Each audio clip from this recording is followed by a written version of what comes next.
This young man was completely stunned upon waking up. In a completely unknown place, Minato did not understand what the hell was happening around him.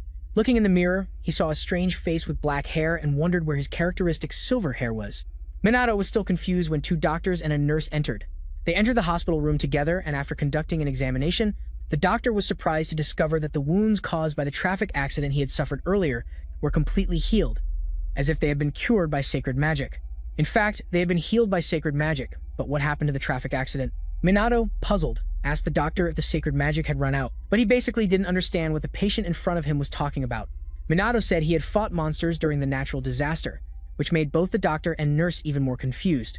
This guy has been hospitalized so long he's delirious. Can you tell me your name and what year it is? Ichikami Minato, and it should be around 1970 now, right? Doctor, I feel dizzy. This boy has very serious after effects. Your name is Kusanagi Minato, and it's the year 2022. Now it was Minato's turn to be scared. Am I Kusanagi Minato? Is this 2022? These two don't seem to be lying. The TV is thin and clear, and the calendar on the table also shows 2022. But that small device the nurse is using, I've never seen it before. This really seems to be the future. This is getting interesting. Someone from the past in a new era. What the hell is this? I don't even know how to act. The doctor said the natural disaster Minato mentioned happened more than 55 years ago and no longer exists. Although there are still monsters, they are few and the world has returned to peace. So, although it's hard to accept, we must give thanks to heaven and earth. And now you must accept that Ichikami Minato from 1970 sacrificed himself to save the world. Afterwards, his soul reincarnated into the body of Kusanagi Minato. No one knows how something so difficult could happen. A few weeks later, Minato was discharged and, following the previous owner's memories, returned to his room. So, this is Kusanagi Minato's room and also his own. Kusanagi Minato's parents died when he was young. Since then, he lived off the money they left him. Minato lay on the bed thinking. He didn't believe in reincarnation or miracles. His return was surely the work of the gods. Minato read Kusanagi Minato's documents and discovered he was studying at Kamui Magic Academy. In Minato's time, such a thing didn't exist. That was interesting, but suddenly he heard a noise in his bag. He took the phone and saw Tadano was calling. For a moment, he didn't know what to do, so he tossed it aside without paying attention. On the phone were a series of spam messages from Tadano. I heard you got out of the hospital. Hurry up and come to school. I'm out of money. The next morning, Minato somehow appeared at school. He had grown up, was the same age as his uncle. The students Minato attended made him a little nervous. It sounded good, but Minato immediately judged the school. A young man shouted loudly and cast a weak fire spell at a wooden dummy. Minato, with his sharp eye, looked around. Everyone had only a little very weak magical power. He put his hands on his head frustrated. He couldn't believe the descendants of magicians were so incompetent. Compared to when Minato was just starting out, these were less than a tenth of his level. Minato entered dejected, not noticing how many eyes followed him. Upon entering the classroom, Minato regained his spirits and sat at his desk. He felt as if he had returned to his past era, which excited him greatly. He didn't know if the previous owner had friends, when suddenly a group appeared. Loud footsteps and boisterous voices were heard behind him. Damn dog, you ignored my messages. You're just a simple Kusanagi, and yet you dare to do that. Minato replied very calmly. Who are you? Suddenly, a red-haired boy lunged at him and kicked him. While kicking, Minato shouted, How dare you not remember the legendary Tadano-jun? This useless and despicable Minato remembers the name Tadano that appeared on his phone. Ah, I remember now. You're my friend, right? Jun smiles and extends his hand. Do you remember now, idiot? Do you know what it means to be a friend? Minato immediately grabs Jun's hand tightly. Friends, of course, must help each other. Jun pushes him with his body. Jun lets go of Minato's hand, but grabs the collar of his shirt as if he wants to devour him alive. Where is your money? Say it quickly. You still have many properties inherited from your grandparents, right? Minato sighs. Now he finally understands. Kusanagi Minato has no friends. He is actually being bullied. Jun looks like a pufferfish. Every word from Minato enrages him to the point of wanting to hit him. At that moment, the classroom door opens and a clear, sweet voice resounds. Good morning, blue-haired girl. She radiates magnetism. Her radiant face and slender figure, with smooth thighs, make Jun look at her mesmerized, almost drooling over Minato. In front of his goddess, he doesn't dare to do anything. He just throws a few words at Minato and leaves angrily. Today's class is history. The teacher talks about the great mage Ichikami Minato, who sacrificed himself to end a terrible event. In class, everyone nods as the teacher speaks in a sleepy voice. When monsters invaded the world, bringing humanity to the brink of extinction, the person who led magic was the great mage Ichikami Minato. But Minato doesn't think so, and many other things happened afterward, which the AI also knows. The teacher asks if anyone knows who Ichikami Minato really is. Mizuha, the blue-haired girl, stands up and answers that he is the only survivor of the first disaster, as well as the first mage and the reason for the founding of the Magic Academy. Kamui, says Mizuha with bright eyes, showing her admiration for the idol, Minato. The teacher confirms that Mizuha's answer is completely correct. Minato was the first human to use magic. The academy was founded with the purpose of training many mages like Ichikami Minato. Back then, Minato was the greatest mage in human history, the teacher emphasizes. This content will be on the exam, he adds. Meanwhile, Minato lowers his head over his homework, wishing the teacher would finish because all his embarrassment cells are activated. His nervous state is so obvious that his classmates don't understand. At that moment, Minato regrets, having come to listen to others praise him all class. However, since the world is at peace, it seems that the next generation of mages is becoming weaker and weaker. Minato looks outside, lost, contemplating the blue sky. How long has it been since he felt this peace? He doesn't know how much time has passed when the teacher finishes the class and gives instructions. Tomorrow, there will be a general magic evaluation. Jun takes the opportunity to approach Minato. Did you hear? Tomorrow is the general magic evaluation. You're sure to make a fool of yourself. It's going to be fun. Minato shows an annoyed expression. This crazy guy won't stop talking. Don't you want to be here? Then why you talk so much? Seeing Minato get up to leave, Jun mocks his parents again. Your old folks don't even have power, right? So you're just a damn orphan. I forgot. Everyone laughs out loud, which makes Minato unable to stay silent. Even if his parents aren't Kusanagi Minato, that affects a man's pride. Do your old folks know you're so ignorant? Minato replies calmly, but only that makes Jun, the pufferfish, puff up his face. What did you say? Don't compare me to you. Jun immediately summons a magic circle. His power dyes the room red like fire. The companions look at each other worriedly. Will he really use magic in class? Jun throws a fireball at Minato, intending to kill him. Minato remains calm while the other companions flee in fear. Danger! Mizuha runs worriedly toward Minato. A great explosion with unbearable heat engulfed the entire room in an instant. Mizuha didn't arrive in time. She could only blame Jun, who with a bit of magic showed off again. He didn't pay attention to the fact that his companions could get hurt. Jun was scolded by the goddess, which angered the group a lot. He was the one who caused the problem. It wasn't my fault. A few seconds later, the fire went out. Only a thick gray smoke remained, blocking the view. When the smoke cleared, a figure was still there. Minato, with one hand in his pocket and the other carrying his backpack, was completely unharmed, calm, and when he looked at them, he scratched his head, unsure if he was congratulating or mocking them. Jun was also surprised. It seemed as if he had seen a ghost. He didn't even have a scratch after receiving that Tau Sao attack against Minato. If it had only been level 1 magic, the magic field would have easily stopped it. There would have been no need to use other magics. Minato endured because he thought Jun was just an immature brat. But it seemed he hadn't seen the coffin or cried for it. Seeing Minato's current expression, the three boys leaned on each other, scared. A strong blue flame rose from Minato. The light quickly covered the entire room and everyone present was paralyzed. They didn't know what entity they had in front of them. Minato slowly advanced toward Jun, who trembled as if he were in a northern winter, extending his arm toward him. There was not a glimmer of light in his eyes. Jun grimaced, mouth open, unable to speak. What was that noise? Did someone just use magic? The teacher suddenly opened the door and entered upon hearing the explosion caused by Jun. Minato lowered his arm and the teacher asked what was happening. Minato exhaled and then, with an innocent expression, replied, "Nothing happened here. Maybe someone outside accidentally diverted the spell's direction." But the teacher said, "Right now, there is no active magic club in the schoolyard." Minato tried to distract by saying it seemed like someone just wanted to show off their magic, because magicians like to show off their skills. But where did that smoke come from? The teacher smelled something burning inside the classroom, and Minato said it was from something that came in from outside. Surprisingly, the teacher believed Minato because he knew he wouldn't lie. But before leaving, the teacher warned the students that he would find the culprit. Everyone returned to your seats. Minato cheerfully said goodbye. The teacher thought to himself that he would have to create a fake scene to cover up the matter. After the teacher left, the atmosphere in the room became tense. Jun turned his back and ran away, biting his teeth and cursing Minato in his mind. Minato was also full of worries. Although they were just students, how could they face monsters with so few resources? Although natural disasters had ceased, monsters still roamed. That's why Minato decided to scout the area to see what was happening that night in ancient Siberia. In a devastated and wild place, still unrestored, Minato flew over a magic circle. He stopped at an old building to observe and then sped up, but he didn't sense any monsters nearby. Although everything seemed in ruins, it seemed the police had already cleared the area. Suddenly, Minato felt the presence of a nearby monster, even signs of humans. He immediately headed toward the signal. There, a girl was trembling, lying on the ground. In front of her was a terrifying two-headed beast, drooling because it hadn't eaten for years. At that critical moment, Minato appeared just in time. The beast was very close and roared in pain.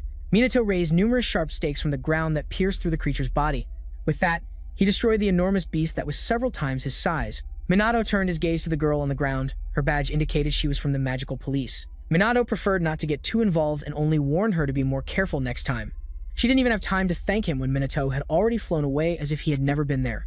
The police officer, after recovering, didn't know who Minato was. He seemed like a supreme magician, but she noticed Minato hadn't used any spells. At that moment, Minato was gliding through the air as if floating on water, covering his face a very wise choice.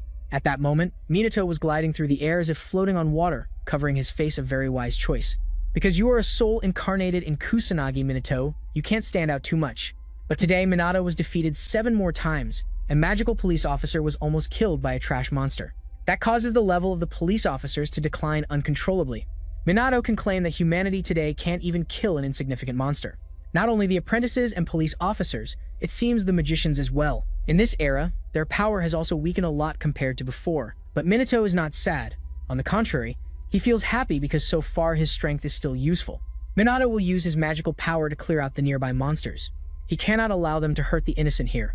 The next day, as expected, the apprentices proceeded to measure their magical power. In front of them was a large, heavy machine. This could measure both the amount and the attribute of magical power. These are the 2 most important indicators for those who want to be professional magicians in the future. Minato was stunned. In SAO, magic is increasingly declining. The students may not know it, but not even the teachers can measure the magical power of the students. The magical strength of the students is truly disappointing. Feeling magical power is the root for forming magic, you know? Do you know that, Mizuha? Suddenly, she started talking to Minato. Do you have time?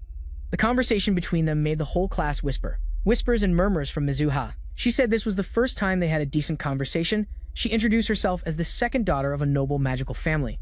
Mizuha Zuka. Minato was irritated and thought, how many times already? What is this about a noble magical family? Zuka didn't expect Minato not to know who Mizuha was. She is one of the 4 great leading families of magicians. Minato didn't know whether to laugh or cry. Before, those things didn't exist. He hadn't even heard the name Mizuha. Besides, Zuka's magical power is not high for a famous family in the magician world. With this level of power, it is really very weak. Meanwhile, Zuka didn't understand why Minato behaved that way in SAO. She was the first to talk to him. But Minato didn't even show gratitude, and Jun clenched his teeth. Ken, on the side, was jealous because Minato was the first person Zuka talked to. Minato scratched his head and said, according to you, Zuka, an important family member, what do you want from me? Zuka really wanted to punch Minato, but as a noble, she had to maintain her elegance. This attitude made Minato lose all patience. Zuka approached because yesterday Minato came out unscathed after receiving Jun's attack. There must be a reason for that. Just as Zuka opened her mouth to say something, the teacher announced they were preparing for the exam. Minato was glad, because that would give him an excuse to get away from that girl. Jika was resigned but not angry, because even if it was just a SAO exam, she could see Minato's true strength. Next was Jun, who showed not a hint of insecurity. Very arrogant, he released a large amount of magical power that made the machine shine intensely. Quickly, the number on the screen stopped at 1,000. Jun shouted like a chimpanzee, I'm the best. Even stronger than before, Minato thought as he reflected.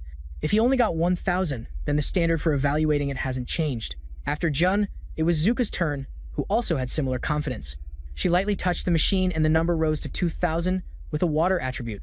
The teacher opened his mouth in surprise and praised, the magical power of these 2 is truly at the forefront of the current generation. Surely both will become exceptional mages. The whole class erupted at these 2 new stars of SAO. Only Minato couldn't smile. Zuka is at the top with just 2,000 magical power. In SAO, that's not much better than amateurs. Zuka glanced sideways at Minato, wondering if he felt embarrassed seeing her results. Minato avoided Zuka's challenging gaze. That girl is really annoying. Next was Minato. The whole class knew he was the best student, but in magic, he was always at the bottom. Jun still thought Minato had no talent, although yesterday he almost feared him to the point of wetting himself. Zuka, with wide eyes, followed every step of Minato. She was sure he couldn't be better than her. Minato doesn't know what to do. In his past life, he already stood out too much, so he felt a bit lonely. Maybe this time he'll control himself a bit more. But thinking about a guy and a girl who look down on him behind his back, Minato doesn't want to be humble either. He places his hand on the table, releasing all his abundant magical energy to give it his all. As long as this object can withstand all his magic, Minato's energy even expands beyond the barrier. It wakes up students in other buildings. Jika opens his eyes wide, not understanding what's happening. The number on the screen keeps increasing non-stop. The stone is fully charged. The magic even releases outward. A flash appears in the center of the room and a loud explosion is heard. The stone fragments scatter into sharp pieces that could kill someone at that speed. Minato uses magic to stop them and prevent anyone from getting hurt. He's only been serious for a few seconds, and this defective machine can no longer hold on. Also, no one here can feel Minato's magic. Is it possible for these kids to become mages? The teacher asks worriedly. He looks around to make sure no one is hurt, and also sees that Minato was lucky to be at the center of the explosion without any damage. It's the first time the teacher has seen an evaluation device explode. Maybe it was already damaged before. But this way, we won't be able to know Kusanagi's magic or skills. Minato wonders what importance that has, but it turns out the academy will split the class for practice. Not knowing which group to put Minato in, the teacher decides to assign him to Jun's group. He looks at his two subordinates and smiles slyly. Of course, that's fine, teacher. The teacher, for his part, feels confident leaving Minato with Jun. Jun passes by Minato, trying to put on an evil and vile expression to scare him. I'm very excited, teacher, and the practice location will be the old city of Shibuya, because several creatures still inhabit the ruins left there. That's why the place is abandoned, although mages and police patrol regularly, to make sure the monsters don't come close again. That's why the academy students must participate. More than half of the monsters have already been eliminated by the mages, so they can be at ease. Minato didn't expect there to even be a practical class. Well, he reluctantly accepts it. The students can also defeat some monsters, even as a team. Last night, Minato already came here, but he felt something was strange. Minato is sure he finished off the monsters, but he can still feel some around here. There are no signs of disaster either. How is it possible they keep appearing? The classmates were even betting on who would kill the most today. Minato worries about these carefree girls. The teacher announces that the practical class has begun. Minato is pushed against the wall by Jun, who shows a haughty and arrogant face. Hey, stay still and don't get in our way. I'm being kind, so don't come to me with please, understood? Minato shakes the dust off his sleeve. If you don't like me, just ignore me, okay? Seeing Minato's response, Jun freezes as if a switch had been flipped. Don't talk to me like we're equals, scum of society. Even if you're trash, why would Mizuha be interested in you? Minato grimaces. This crazy guy is bothering him just because of a girl. Suddenly, Minato understands and asks, don't tell me you like Mizuha? Jun's eyes fill with rage, but Minato pays no attention. He feels something approaching, and Jun uses magic again. The two subordinates help him too, but Minato tells them not to. Jun thinks Minato is begging, but he just tells him to look behind him. Jun shouts, are you going to trick me with your childish games? Suddenly, a black shadow envelops him. Jun turns around unwillingly, and a huge monster with two horns appears, unknown how long it had been there. The three boys huddle together, trembling, wondering what the hell that monster is doing here. Why is there a demon soldier here? In front of a real monster, these three are just insignificant kids. The two subordinates plead with trembling hands. Although scared, they trust themselves and take this. Take this? Damn it! A blaze enveloped the entire body of the demon soldier, but it didn't move. Minato thought he had succeeded. It really was as easy as eating a cake, but after the flames, the demon soldier's body didn't have a single scratch. Minato wasn't very surprised. A Seiyo-class demon soldier could be defeated with level 1 magic, but Minato just watched the show. The demon soldier stepped forward toward them. Jun was so scared he sat on the ground with teary eyes. His teeth chattered and he couldn't say a word, with his pants completely wet because he forgot to wear a diaper today. The demon soldier lunged at Jun, but halfway stopped when it saw Minato. A series of bloody memories of its comrades appeared in its mind, so the demon soldier immediately backed off. Minato walked calmly toward it, clearly the strongest among us. The demon soldier also knew who was more powerful among us. It could sense the large amount of mana emanating from Minato. The demon soldier's arm trembled. It roared and summoned several magic circles. Minato extended his hand without needing to cast any spell. He could also summon magic circles. How could you defeat him with level 1 magic? We're going to die, the boys murmured behind, trembling with fear. At that moment, the demon soldier used level 2 magic, hurling huge stone fragments at them. Jun closed his eyes, unable to look at Minato, and smiled sarcastically while using level 1 magic. A fire arrow. A torrent of flames shot from his hand. Just by looking at it, you knew that. It would devour the demon soldier's small stone. Indeed, the stone burned and then the demon soldier. A great explosion generated a powerful wind that lifted Minato's robe. At that moment, Jun opened his eyes confused and wondered what the hell had just happened. Minato had just defeated that demon soldier and saved his life. Minato walked toward the demon soldier's crystal. Why was it there again? Yesterday, he had eliminated them all one by one. However, it kept appearing, unless it was a sign of an upcoming disaster. The situation seemed tenser than Minato had anticipated. He recalled those sad and deadly memories. Minato couldn't help but shudder, but even if another natural disaster occurred, he would definitely save everyone. Meanwhile, Jun's two subordinates looked at each other. Did he just defeat that demon soldier? Is he really the Kusanagi from before? Jun suddenly slammed the wall hard, furious. He wouldn't have the face-to-face Zuka if he found out about this. Actually, at that moment, Zuka was hiding behind a rock and had seen the whole scene. Jun's mess, and then he came back a few minutes later. In another corner, the students were facing low-level demonic beasts. Zuka easily used level 1 magic to defeat them. The students outside saw this and got excited, praising her. Amazing! You really are Mizuha, right, Chika? Hearing the praise, she looked a bit uncomfortable. She sighed. Just with that, they were staring at me like nothing. These civilians only know how to flatter. Well, even if it's SAO, I'm also a genius. But now, just then, Zuka saw Jun's group taking Minato to a hidden area. Remembering that Minato had been bullied, Zuka silently frowned. Finally, she looked at the group and said, I'll leave the rest to you all. She quickly ran after that group. She couldn't let this go, right? So Zuka hid in a corner, silently watching the group of students, until she saw the demon soldier appear, and her expression immediately turned to panic. She was sure that group couldn't defeat it. The more she thought about it, the more nervous she became, clenching her fist. She had to do something. Even if it was SAO, she was also a member of the Mizushima clan. Finally, Zuka ran outside and shouted, Everyone, run now. But before she could finish, a bolt of magic passed by her. It left her paralyzed, a roar exploded in front of her, smoke and flames filled the sky. When the smoke cleared, the final scene appeared clearly. Zuka saw Minato standing there proudly. She frowned in surprise. Is that Minato's magic? She remembered he was very shy and had no talent for magic. But now he seemed like a completely different person, and she didn't hear any spell from Minato. Casting magic without speaking spells, how is that possible? Moreover, he easily defeated that demon soldier using only level 1 magic, the power of a demon. It is determined by the amount of Maw Stone they possess. This is also the rule for forming ranks among them. Common magical beasts are rank 6, demon soldiers are rank 5, 1 level above demon commanders. Rank 4 corresponds to demon generals, rank 3 to admirals, and a higher rank, 2, is the demon king. At the highest position is the demon lord, whose rank can cause damage to every demon in that way. This is already established, any modern mage knows this. At least rank 3 magic is needed to defeat a demon soldier. So how can Minato's rank 1 magic do it? Zuka really can't understand. While she was confused, Minato slowly approached the place where she was hiding. Zuka was startled and quickly hid even deeper, but soon reacted. Why do I have to hide like this? She waited until Minato moved away a bit. Zuka peeked out to look, but unfortunately, Minato had already discovered her. He smiled and said, Sneaking around, spying on others seems to be fun for you, right? Zuka was stunned, frowned, and asked, How do you know that? Minato shrugged indifferently. Minato replied naturally, If you call yourself a mage, it would be strange not to know. But after saying that, Minato only made Zuka even more confused.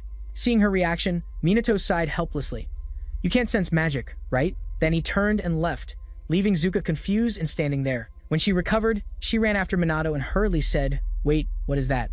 He disappeared before she could explain. In front of her, there was no one else left, only the person she needed to find. At that moment, Minato was on the rooftop of a nearby building and saw that she was looking for him. He couldn't help but sigh, looked around, and murmured, Well, let's take a look, once to be sure. Then Minato used his magical power to inspect the area.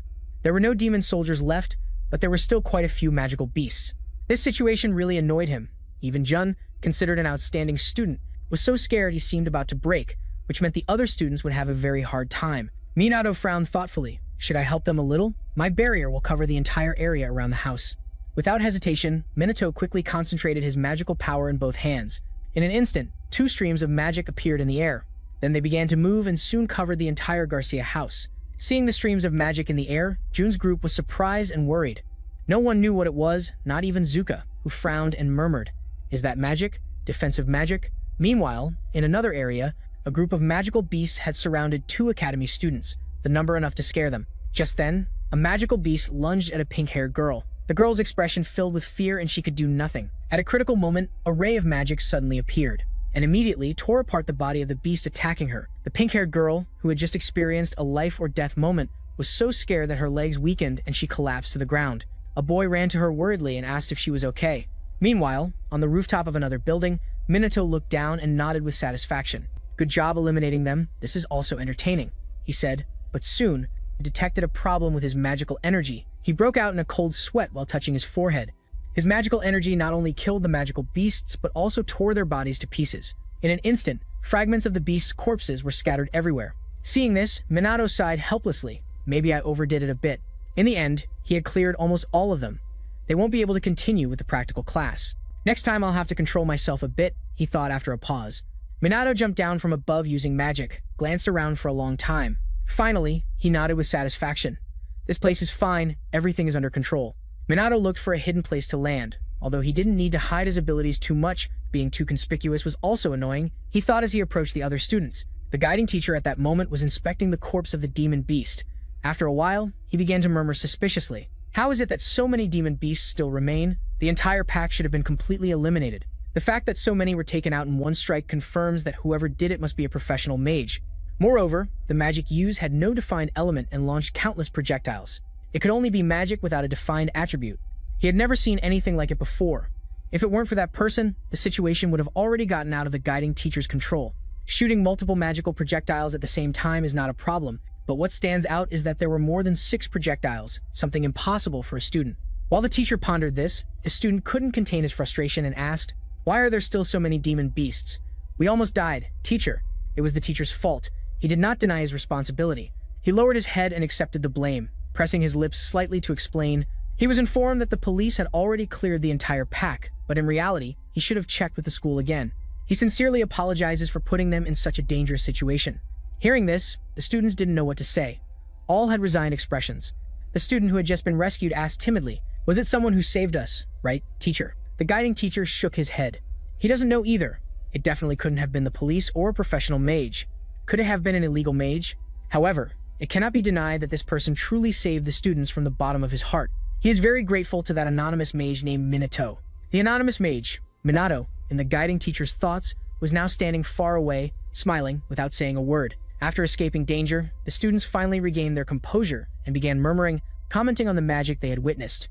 Minato looked around. It seemed everyone was fine, so he felt at ease. At the same time, a malicious gaze was fixed on him. It was Jun's group. These brats, after a life-or-death experience, hadn't even matured. Minato sighed resignedly. Nearby, Zuka also silently observed Minato. He had defeated a demon soldier using only level 1 magic, plus unlimited magic. He was also the one who used both fire magic and attributeless magic. She thought no student had the level to simultaneously use 2 types of magic with different attributes. Minato thought about this, and Zuka felt a bit calmer. She was just overthinking. There's no way someone like him can use 2 attributes at the same time. The user of attribute-defined magic must be someone else. However, that doesn't change the fact that Minato defeated a demon soldier. She tried to understand what kind of person Minato was. He noticed Zuka looking at him, but didn't react. At that moment, 2 of Jun's companions began to recover. One of them murmured in surprise that laser beam was also made by Kusanagi. The other shook his head and said that couldn't be true. However, the first insisted on his theory and said he had defeated the demon soldier. These words enraged Cho-jun, whose face darkened like coal. He clenched his teeth and shouted, "Shut your mouth, I'll kill you right now." The 2 immediately fell silent, fearful. Jun's gaze was extremely fierce. He shouted angrily, "There's no way that insignificant insect is so strong. Surely something suspicious is going on." The 2 didn't dare contradict him and agreed. "It's really strange. He's not just a coward, right?" Hearing this, Jun felt pleased and said coldly, "That bastard must be plotting something. If you dare make me look like a joke, I'll expose your true nature." Finally, after a while, it was time to end classes. As usual, Minato went home. But he was blocked by a group of students, which confused him a bit. The leader was the immature young Jun. He looked at him coldly and spoke firmly. "I've been waiting all this time," said Minato, truly frustrated with those immature kids. He sighed and asked, "You brats, instead of running around telling everything to your parents, why don't you use that time to study magic? That would be more useful." These words enraged Jun, who shouted angrily, "You have no right to talk, liar." Minato felt a bit confused, wondering what he meant, and let out a slight snort. Jun, furious, raised his voice. "Stop playing dumb. What kind of mage are you? Can you really use magic like that?" "You're definitely plotting something behind my back," said Minato, looking at him with bewildered eyes. He really didn't understand what nonsense that guy was saying. Seeing Minato not respond, Jun ordered coldly, "Come with me. I won't let the little mouse from your house escape from here," he said, as his companions approached and stood behind him. They really are vandals who always act in packs, thought Minato, looking at the immature boys in front of him. He shrugged indifferently and said disdainfully, "Why would I run away?" Minato's attitude enraged Jun even more, who shouted angrily, "Stop talking nonsense, damn it. You can't use magic here, right?" After speaking, he clenched his fist and lunged. Jun's fist rapidly approached Minato's face, but Minato didn't react at all. Jun's followers also attacked quickly. They continuously threw punches. Jun, arrogant, laughed and said, "You have no magic. Now you're going to lick my shoes? I won't forgive you, Kusanagi-D." As he spoke, his smile grew increasingly cruel and heartless, but he couldn't even touch a single hair on Minato. Minato remained calm, with a look full of disdain. The blows from those cats didn't even touch him. Minato's magical energy protected him on its own. They could hit him all night and not harm him, but those insects were very annoying. Minato thought about letting them hit him to finish quickly, so he sat down on the ground. He pretended the blows affected him, but at that moment, suddenly, a loud scream was heard. "What the hell are you doing?" A group was startled and looked back. They saw Zuka standing behind. Jun's expression quickly turned unpleasant. Jun nervously murmured, "Zuka, I hope you don't think badly of me." He quickly explained, "No, nothing. We were just joking." Zuka spoke coldly. "I know all of you are gathering to bully Kusanagi." She looked at those wearing the Magic Academy uniform and asked, "How can you become such a group of bullies? Aren't you ashamed or remorseful?" Upon hearing this, Jun's followers' expressions turned unpleasant. Jun's face went black as coal. He growled angrily at Minato. It was all his fault that Zuka now despised him. While Jun thought about how to respond, Zuka approached, took Minato's hand, and said, "Let's get out of here, Kusanagi." Seeing the two holding hands enraged Jun even more. In his mind, he began cursing Minato and all his ancestors. Seeing Jun's expression, two of his henchmen froze, not daring to approach. Finally, Jun couldn't hold back and exploded on the spot. "Damn you, Kusanagi," Minato said with a resigned sigh. "You're like a barnacle. You don't come off no matter how hard you try," he commented. At that moment, Jun, furious, conjured magic in his hand and shouted angrily, "Damn dog! I'm going to kill you, damn it!" Seeing this, Zuka shouted alarmed, "Tanato, what are you doing?" But Jun was already out of control. He and his companions attacked Minato simultaneously with magic. Zuka, increasingly worried, shouted to warn, "It's very dangerous." Suddenly, an explosion was heard in front of them, with smoke and flames everywhere. Zuka couldn't help but cover her eyes, thinking Minato had been consumed by the fire. Jun laughed arrogantly and said, "Even if you cheated 10 more times, you wouldn't be saved." His son's two henchmen, on the contrary, were very scared and murmured nervously, "My God, this is terrible. No joke, he really died. What's wrong? Hularn." Junra, with a carefree expression, said, "Idiots, what are you afraid of? We just accidentally used magic outside school and lost a bit of control."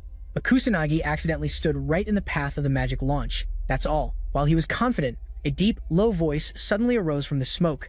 "You're crossing the line." This startled Jun, who looked back. A figure slowly appeared through the smoke. Minato, unharmed, was there, looking disdainfully at the arrogant youths before him and spoke in a cold voice. "I thought you were just a bunch of kids, so I forgave you, but clearly, all stupidity must be paid for with death. It's time I taught you a lesson." Seeing this, Jun's face turned unpleasant and he shouted alarmed, "You're still alive. How can you be alive after taking so much magic?" Even Zuka, who was behind, was surprised, still recovering from the shock. Minato, unwilling to explain, spoke coldly, "I'm the only one not going to say anything. And you also involve Zuka in this? You're a damn kid." Jun, biting his lip with anger and dissatisfaction, shouted, "You two are the culprits. How dare you mock me? We will attack, until you both become dry skeletons." After finishing, magic appeared in his hands. Minato, calm and fearless, snapped his fingers and summoned only a small amount of magic. Seeing the miniature magic circle in front of him, Jun laughed scornfully. "What kind of magic is that? Like a cricket against a chariot. This time, you're definitely going to die." Immediately, everyone attacked Minato in unison, but he remained very calm. He murmured, "Absorb all magical energy." When he finished speaking, vines wrapped in magic suddenly appeared in front of him. They moved like snakes twisting endlessly in the air. They lunged directly at the youths, and Jun, without hesitation, firmly wrapped them up. This made them scream in fear. "What the hell is this? Let me go." But it wasn't long before they ran out of strength, like deflated balloons, sitting down with no energy at all. Seeing this, Minato withdrew his vines. Without the support of the vines, Jun's men fell flat on the ground. Minato was a bit surprised. "I only absorbed a little magical energy, and they're all down like this. This should be enough to teach them a lesson, right?" Seeing this scene, Zuko was even more shocked. What kind of magic is that? What just happened? Why are Jun and the others unconscious? While she was thinking this, Minato was already packing his backpack to leave. Seeing this, Zuka hurriedly shouted to stop him. "Wait, a moment." She asked Minato insistently, "What kind of magic was that? What happened? You're not supposed to handle magic so skillfully." Zuka kept asking without stopping, as if interrogating, which annoyed Minato a lot. He snorted coldly and said, instead of answering her constant questions, "If you don't want me to ask so much, why don't you say something else?" Stubborn, Zuka turned around, not understanding what Minato meant. "I admit you saved me. Thanks. That's enough. Now answer my question." But before she could say more, the person in front of her disappeared without a trace. Frustrated, Zuka shouted, "Where did he go now?" That night, in ancient Siberia, in a rather dark place, a person moved using magic, gliding swiftly like the wind through the dark sky. Then, quickly descended to a tall building inside the city. That person was none other than Minato. He was disguised, but still wore his characteristic hoodie. Minato used magic to inspect the surroundings because he felt uneasy. As he thought, he had already killed all the monsters that afternoon, but this place was still full of monsters. Was it a dangerous place? If it were just Siberia, Minato could handle it alone, but he could feel that there were creatures in other places which probably complicated things for the police. Although the magical police were not very competent, he couldn't kill all the monsters in Japan. Minato thought he needed to plan this situation by himself. After a while of thinking, Minato decided he should first eliminate the monsters nearby. Here, he needed to be careful not to stand out, so Minato used magic to jump down. He began attacking and eliminating the magical beasts. Furious magical lightning fell from the sky. This caused the magical beasts to die en masse. Just then, on the street below, there was a drunk man. He was staggering, unaware that behind him there was a magical beast. Immediately, the beast attacked the man. In a critical situation, Minato appeared and quickly defeated it with a strike as fast as the wind. The drunk man felt something brush past his body and turned to look back, but he saw no one and thought he was imagining things. In fact, Minato had quickly hidden to one side, and the drunk man continued on his way home. Minato confirmed that he was safe before leaving. Only he didn't realize that from afar someone had recorded the entire scene and uploaded it to social media. He smiled satisfactorily. If this didn't go viral, it would be really strange. The next morning, in the office of the Magic Academy's director, another teacher was also present. He looked at the students in front of him and spoke in a grave voice. We have been informed that some students they have used magic off campus. If this is true, the school will have to suspend those students. The students involved were Minato, Juka, and also Jun's group, who were called in. Hearing this, Jun protested in front of the teacher. What are you talking about? We didn't use magic. It was Kusanagi who came to provoke us. Minato felt powerless in the face of such shamelessness. That boy lied without blinking. All right, it seems you can't keep quiet any longer. Although involved, Minato had to explain, but before he could, a loud shout rang out, accusing Jun and his friends, surprising everyone. The one who spoke was Juka, who angrily pointed at Jun, criticizing him. Kusanagi was harassed by Tadano and his friends. They were the ones who used magic first. The teacher frowned upon hearing this and asked, so Kusanagi also used magic? Juka, dissatisfied, replied, it was self-defense. He did nothing wrong. Minato was a bit surprised. This girl was truly fair. She didn't tell a single lie, but Jun's shamelessness was 8 times thicker than the concrete path. Despite everything, Jun remained stubborn and denied everything. We didn't do anything wrong either. Juka, increasingly annoyed, shouted at him, shut up already. What kind of person bullies others and then blames them? Have you lost all sense of shame? Jun was scolded like a dog, but still defended himself. Kusanagi doesn't deserve to be here. I'm just cleaning up the trash. Juka looked at him with disdain and said, you're the one who doesn't deserve to be here. Jun, dissatisfied, replied, I'm among the best in the class. I'm the only one who can match Minato, not that beggar Kusanagi. Juka didn't want to listen anymore and said angrily, you're talking nonsense. Jun didn't back down and approached Juka, saying determinedly, move aside, don't defend that guy. Look at me, become my woman, Jun said with sincere eyes. But Juka paid no attention to that sincerity. Ha, dream on, brat, she said with contempt. Jun felt as if he had been put in a freezer, stiff. But that wasn't all. Juka gave him a reason to reject him. Because he's an abuser, and his violence made me lose consciousness. Minato watched this scene and couldn't help but feel something, although he knew Jun deserved it. But he also thought it was too cruel. Just then, the principal spoke. It seems this is a fault of Tadano and his friends, and Kusanagi was only defending himself. We do not tolerate those who use magic for personal revenge. All will be expelled. Jun's 2 subordinates, hearing this, were scared and tried to explain. No, we only followed Jun's orders. The principal doesn't want to hear proposals. Minato and Zuka returned to the classroom. Both immediately agreed to leave the office. Zuka left the room, but her discontent persisted. She couldn't stop thinking about that name. It's been a long time since someone has angered me this much, Minato said as he walked beside her. Doubtfully, he asked what they would do now that they had been expelled. Zuka pursed her lips indifferently. She said they could no longer become magicians. That was obvious, wasn't it? Then, Zuka suddenly turned to Minato and with angry eyes, spoke forcefully. You must stand up for yourself. Minato, although a bit reluctant, also planned to do so, right? But I already did it for you. Don't you see? You don't respond. Zuka suddenly became confused. Minato frowned and thought for a long time. Suddenly, silently, he opened his mouth and recalled, you've tried to save me so many times, haven't you? In class, when Minato was dragged into a fight, Zuka stood up to help him. And now, even this time, she came forward to testify for you. Thinking about that, Minato smiled at her. You're really kind, huh? Minato's words made Zuka blush with embarrassment. She quickly walked away, saying, come on, I have to go. Minato, looking at her back, smiled slightly. She really is adorable. At that moment, he remembered something. Kusanagi Minato had died. And Ichikami Minato is the reincarnation.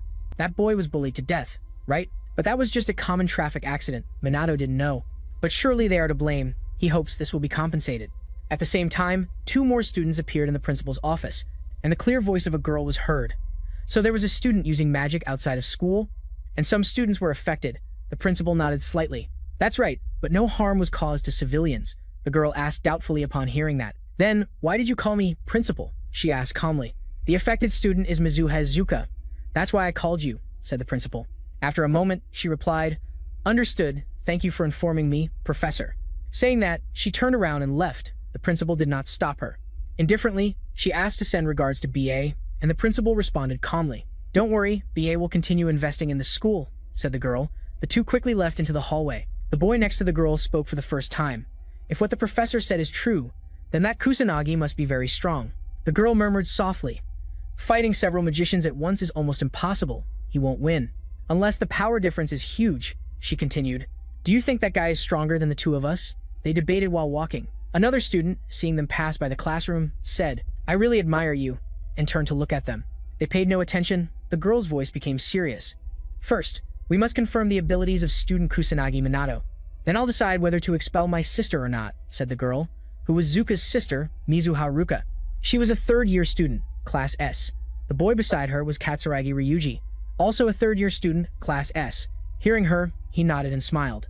Sounds good. Inside the classroom, Minato was lying on the desk, complaining nonstop. Everything had calmed down, and he had lost all motivation. The exclamation of a nearby student caught his attention. Look, how cool. Is he a dark sorcerer? Minato frowned slightly. I know him. He hesitated. Dark sorcerer? That's a magical nobility, right? But this has nothing to do with you. He sighed, tired. Minato kept complaining. A teacher entered from outside and called out loudly. Come on, Kusanagi. Then, Minato and some other students followed the teacher to the examination room. The students who had not been tested before would be evaluated now. Zuka was also present, squinting to observe Minato. This time, she would try to discover his true potential.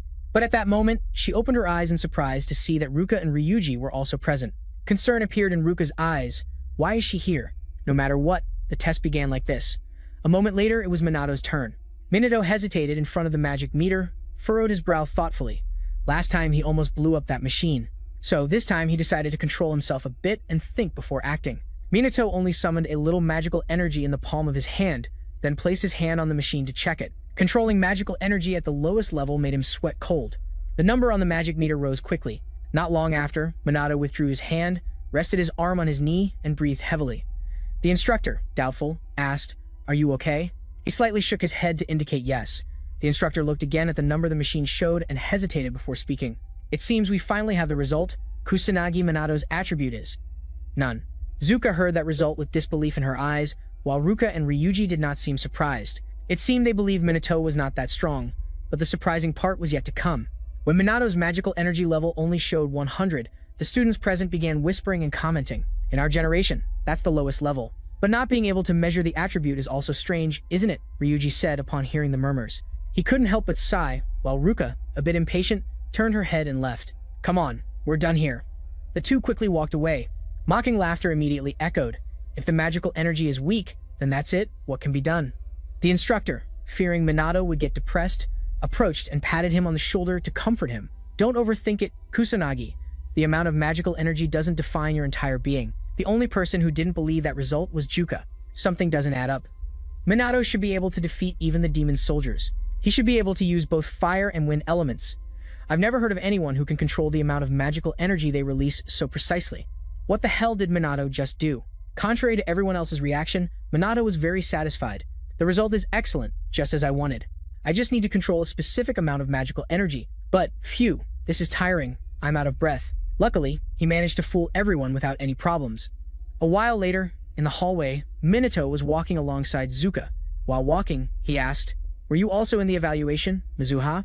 Zuka nodded slightly and replied, I was just a little curious, but not for long. Ahead of them, an AI blocked their way. It was Ruka and also Ryuji. Minato didn't know those 2, murmured confusedly. Ruka immediately introduced herself. I am the eldest daughter of the Mizuha clan, Mizuha Ruka. This person is Kusanagi Ryuji. Both are 5th-year students. Minato frowned, hesitated, and asked, What do you want?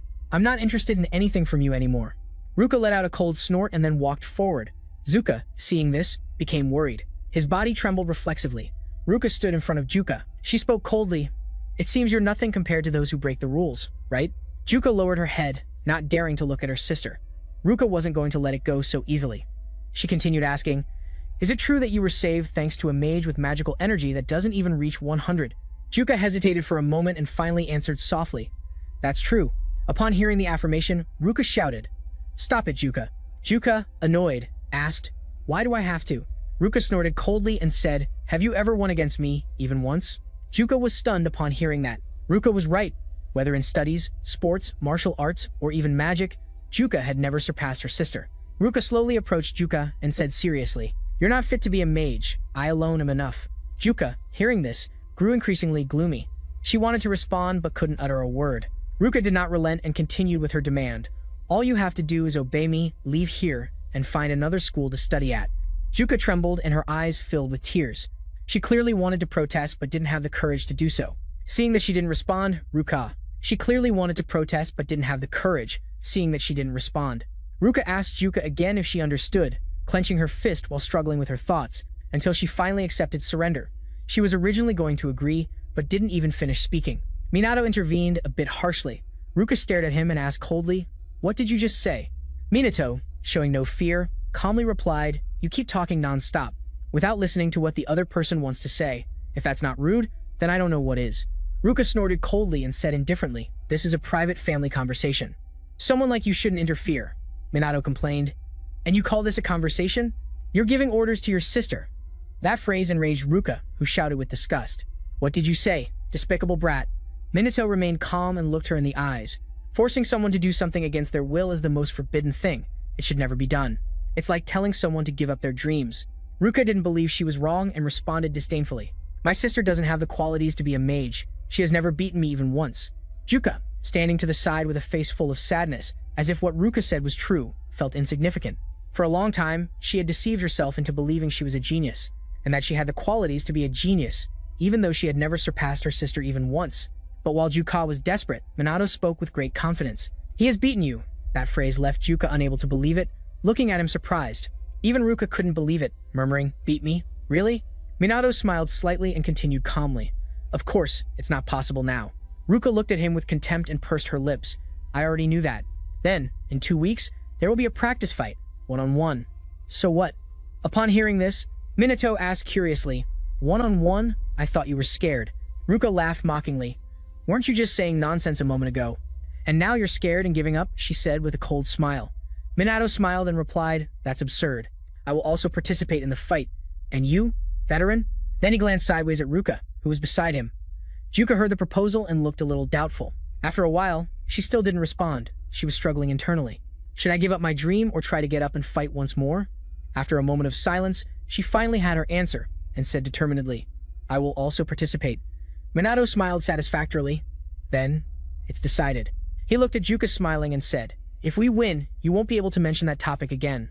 Ruka accepted calmly and proposed, if we win, Juka must leave this place. I will show no mercy. Prepare to face reality. Saying this, she turned around and left. Ryuji quickly followed her, but before leaving, he kindly waved to the two of them. A while later, on the rooftop of the academy building, Minato and Juka were together. Suddenly, Juka spoke. Kusanagi, I want to ask you a favor. Please teach me about magic. Upon hearing this, Minato sighed with relief. He was already wondering why they had suddenly called him to the rooftop. Thinking about that, Minato spoke slowly. I'm just a weak mage with magical power that doesn't exceed 100. Are you sure you want someone like me to train you? Juka nodded firmly and said, I know you're hiding your true power. Surely you are much stronger than me. Minato was a bit surprised to hear this, but Juka, facing him, continued, you must find a way to become stronger. That's why I said I could beat your sister, right? Minato sighed resignedly. Everyone wants the same thing, for things to get better. That's why you suggested a practice fight to Juka, but you couldn't say it so openly. Seeing that he didn't respond, Juka lowered her head and begged him, please, Minato. I have no other choice. Only you can help me. In an instant, Juka exclaimed happily. Are you sure? Minato nodded softly and warned her. But you must do everything I say, without giving up halfway. More or less, Zuka didn't hesitate for a moment and accepted, of course. Minato, seeing her reaction, couldn't help but smile pleadingly. Who could refuse that? Besides, from now on, you'll also have to prepare a bit more. Teaching a mage shouldn't be that difficult, right? Thinking about it, Minato spoke slowly. Then we'll start today, okay? Zuka, before Minato finished the sentence about the training place, timidly proposed, "Can we go to my house? How about this afternoon?" Zuka took Minato to her house, which was a mansion. As soon as they arrived, Minato couldn't help but express his admiration. What a big mansion! But Zuka didn't consider it important. He said naturally, "My father is a noble wizard, so this is normal." Come to think of it, this was the first time she had invited a boy to her house. Didn't Minato find it strange to be invited here? But she had no strange intentions. The more she thought about it, the more embarrassed Zuka felt, and she didn't dare to look at him directly. At that moment, Minato suggested starting immediately. Upon hearing him call her by her name, Zuka was startled and exclaimed, "Why are you calling me by my name?" Minato saw no problem and said naturally, "My sister is Mizuha, so I call her that. How else would I know who I'm calling?" After hearing this, Zuka realized she had overthought it. Seeing her reaction, Minato asked, "If you don't like it, how do you want me to call you?" Zuka gently shook her head and replied, "No need, just call me Zuka." Seeing there was no problem, Minato proposed, "Then, let's begin. First, I want to ask you, what exactly is magical power?" Hearing the question, Zuka answered confidently, "Easy. It's the energy inside the body, the basis for forming magic." Minato didn't say whether it was right or wrong. He continued asking, "And what is a spell?" Zuka responded calmly, "It's a kind of program that converts magical power into magic." Minato asked again, "So can magical power be increased?" Zuka confidently shook her head. "No, a wizard's magical power limit is predetermined. From birth, at a certain age, magical power, it no longer increases." After answering, she smiled satisfied and said, "Heh, see? My answer was perfect, wasn't it? It was all completely false." Minato snorted coldly and said, Zuka was surprised and couldn't believe what she saw. Minato sighed resignedly. How is it possible for a modern wizard to be so naive? Hey, what happened before? With no other choice, he had to explain patiently. First, magical power is not only inside the body but also exists around us. A spell is simply a tool that helps you control your magic, and you can actively increase magical power. When Zuka heard this, she exclaimed in surprise, "That can't be. If it were true, wouldn't magic academies be useless?" Minato shrugged indifferently and said coldly, "It doesn't matter if you believe it or not now. I'll teach you simply the 3 things I just mentioned. Sit down." Zuka obeyed and sat cross-legged on the floor. Minato said naturally, "I'm going to transmit magic into your body. I'll let you know when you feel it." Zuka asked doubtfully, "Can you really feel magical power?" Minato answered naturally, "No. You won't improve if you can't." He closed his eyes and began. After saying this, he placed his hand on Zuka's back. He began transmitting magic inside her body, but Zuka didn't react. Minato increased the amount of magic transmitted. He thought Zuka still didn't feel anything. Suddenly, Zuka shouted, "My back is warming up. I feel something." Hearing this, Minato withdrew his hand and sighed. That was just basic magical power. Zuka looked at him intently and murmured confused. "So this is what you meant?" Minato nodded calmly and said, "Correct. You must memorize this sensation. If you recognize it, you can identify it. And you can find the source of magical power in nature and use it as a target." Zuka blinked and smiled, saying, "Hee, I'm also a daughter of the Mizuhara family, you know? I'll do well, you'll see." Minato opened his eyes surprised and disdainfully said, "You only realize now after receiving so much magic. It seems Zuka really has no talent to be a wizard." A week later, still at Zuka's mansion, just as Minato had predicted. "Jika, if you're very desperate and scream now, it won't work. Minato is also very powerless. A week has passed and we've trained a lot, but this girl is very slow to understand. Still, the competition is almost here. Thinking about this, I can only suggest this. I'll transmit magic to you once more." Minato placed his hand on Jika's back and transmitted magic into her body. A moment later, Minato was able to speak. "Open your eyes, Jika." She obeyed and slowly opened her eyes. In an instant, her face filled with amazement and she exclaimed joyfully, "I see it now. So, magic is like this." Seeing the magic around her hands, Jika was even more surprised. "It's incredible. I can really see the magic." "Wait a moment. So, can you now see Minato's magic?" she thought and glanced sideways at Minato. However, she saw nothing, which left her a bit surprised. Minato, not knowing what she was thinking, praised, "Well done." Being praised, Jika smiled proudly and said, "It's normal." Minato dismissed the comment and spoke naturally. "Now you can feel the magic. What stage are you at in magical control?" He told her to use magic with just the right amount of energy, leaving aside the unnecessary. Focus only on effectiveness and use magic to the limit. When your magical energy runs out, as you recover, your reserve will increase. Minato also explained that once she felt the magic, Jika could maximize her magical power. The more she listened, the more surprised Jika became. Seeing her reaction, Minato sighed and asked, "Is it different from the basic knowledge you learned at school? It doesn't matter if you don't believe it. I believe, Chika replied firmly before Minato finished speaking. I have no more doubts about you. He smiled, and Minato, excited, proposed. Then, let's move on to the next stage. Wait, let's practice real combat. After finishing speaking, he took off his jacket and threw it on the ground. Chika, very excited, immediately agreed. I also want to see your true ability. Then, quickly, he summoned his magic. It was a level 1 water wave spell, a furious wave launched toward Minato. But he simply raised his hand and a protective barrier appeared. The barrier stopped the wave, and seeing this, Chika exclaimed in surprise. He stopped it. At that moment, Minato spoke slowly.